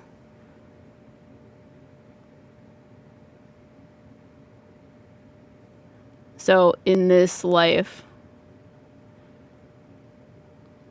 I was immediately protective of her, my niece.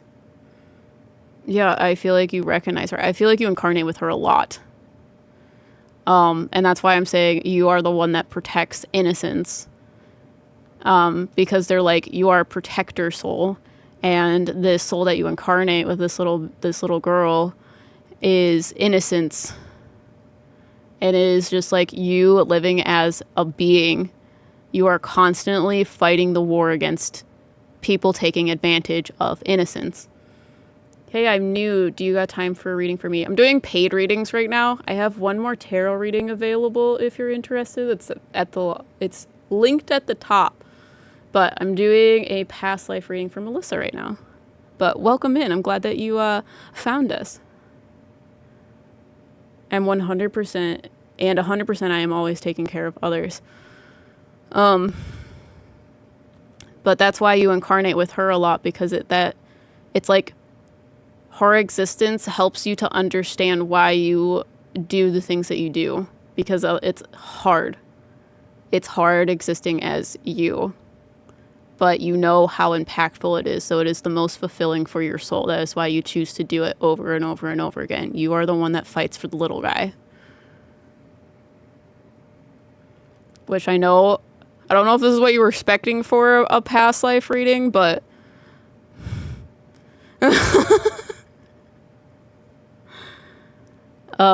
things about this woman from like the AD period, I guess. I feel like her husband died not too long after her baby was born. So she was kind of like doing it alone, which made it even harder, especially being a woman. God. People were really awful to her. Because she was a widow, people thought that they could take advantage of her.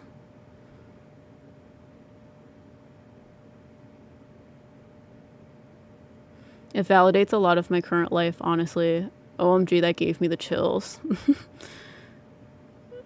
Yeah, I feel like the best thing that happened in her life was that little girl.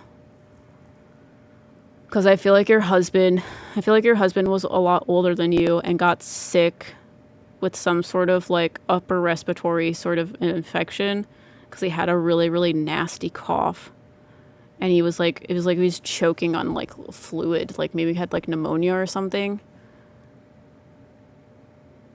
Because my husband got diagnosed with cancer a month or two after I had our son. Ooh, okay, cool. Dude, that's crazy. Yeah, I don't know. I feel like after he passed, just your sole purpose in life was to protect that child. Like, there was no other reason for you to live. That was, like, what you were doing. And, like, people wanted to hurt her. People, like, wanted to hurt you. But as long as this child was, like, okay, you were fine. You were fine with it. He beat cancer twice, though. He's good. Yeah, I don't think that's going to happen because, like, whatever. But it's just interesting because you asked for a life that is heavily influencing your current life. And before you even started talking, I was like asking this woman questions about her little baby. That's why I described what she like was doing, because I was like, I'm not entirely sure what I'm seeing, but this is what she's showing me. So it's interesting. I feel like your husband was a kind man, but he couldn't do a lot to protect you, because I feel like he was sick for most of the time in his life in this period of time. It was just kind of like illness after illness once he got to a certain age. But yeah, do you have questions?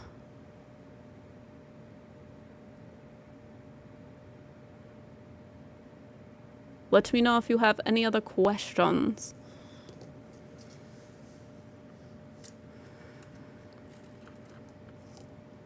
Hello, how's it going? Libra cusp. Dude, we were just talking about astrology and how we're all going to be wrecked by, what is it, Uranus going into Gemini.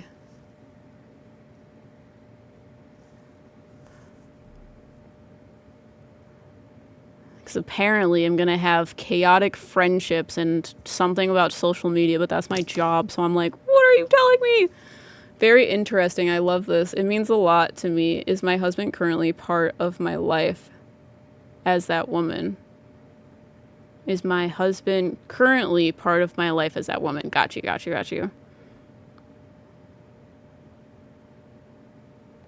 Okay. I feel like the husband is your husband in this life. The husband that you were married to as this woman was, he was very quiet and like,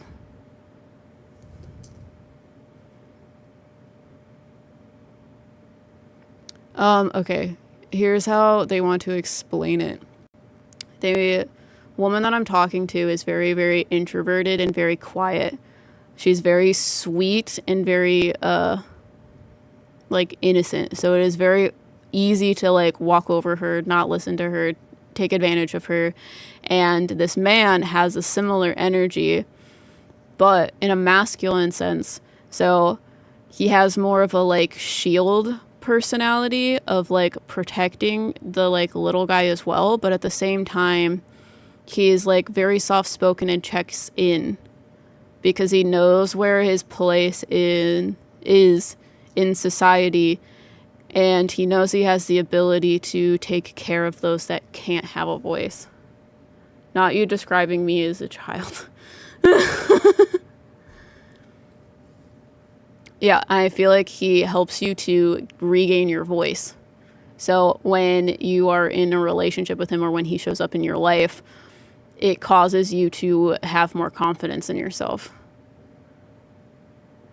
So a lot of times he will show up and bring out the like confidence in you. It'll bring out like your light. 100% my husband now. That's also why when you say that he got sick, I was like, oh, so we're just playing the same like scenario over again. Got it. Crazy. But yeah, any other questions? And you are my last reading.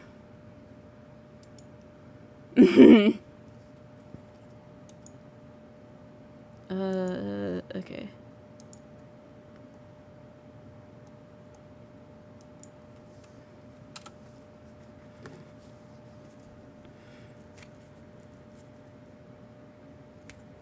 I'm with my past lover. Yeah, I feel like you incarnate with him a lot. I do have a question with it though, because I've been doing a lot of soulmate readings in this live stream. Are you soulmates? No, not quite. Soul family, not soulmate. Right? I mean, we're not doing... I don't think twin flame makes sense either. He's too similar to you. He just has like a very similar vibe to you. That might be why it's not soulmate necessarily. He's like he is like you.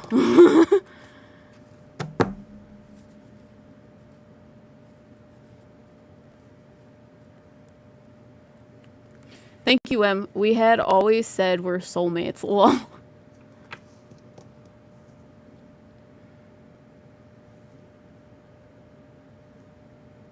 Yeah, it's very cute. But I'm glad that you all came. Thank you so much for the support. It means the world. What are my updates for you? We're going to be gone next week, and we're going to be coming back, and I'm going to work on the Shanley video, but I don't know if it will come out the week that we come back, which is, dude, why are you doing this to me? Okay. Which is the 17th. No, wait.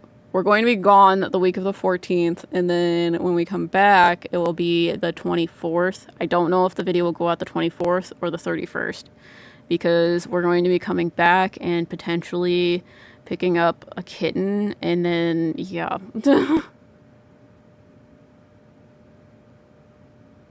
I'm researching my birth chart now. Not gonna lie, a little confused, but having a blast. Yeah, when you first get into it, you're like, what? But I'm addicted, so that's all I can say about that. But yeah, I want to work on the Shanley video. It's like half done. I just have to like do the like final edits and then get that out for you. And then we might be trying to plan a live stream so that we can do more ghost hunts, because we need to raise money in order to do that thing. But another thing, when we get back, I'm going to do more live streams. So if you're interested in stuff like this, I'm going to be doing that during the week of the 21st. I'll be doing more live streams that week and probably the week after, depending. We also want to get into doing more, what is the word I'm looking for? We want to do more video game streams where we just like sit and vibe. Hold on. I don't know if I can look this up. That's not it. Oh, wait.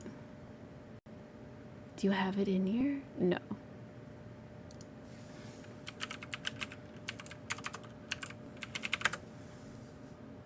Okay. Hold on. Please hold. I'm gonna find our Twitch thing. Here it is, I found it. So if you want to follow us on Twitch, we'll be putting those streams there, and that's going to be like video game streams and stuff. We want to do a stream on the quarry, because we think that would be fun. Playing that with you guys. So if you want to go follow us over there, we might be starting that channel up and doing some more gaming streams. Have fun on your break. Thank you so much. Hi, I came in late. Yeah, we were talking about astrology. You missed it. We were talking about how apparently Uranus going through my chart as a Leo rising is going to fuck up my friendships and communities or something that I don't even really have, so that's fun. But I'll see you guys later. I'll probably see you in 2-ish weeks. I love that game. Don't give us spoilers. We want to play that for Twitch. We've been trying to play it for like a month or something now, but we keep not doing it. But I'll give you updates on what we'll do when we get back, and I'll see you guys later. Bye!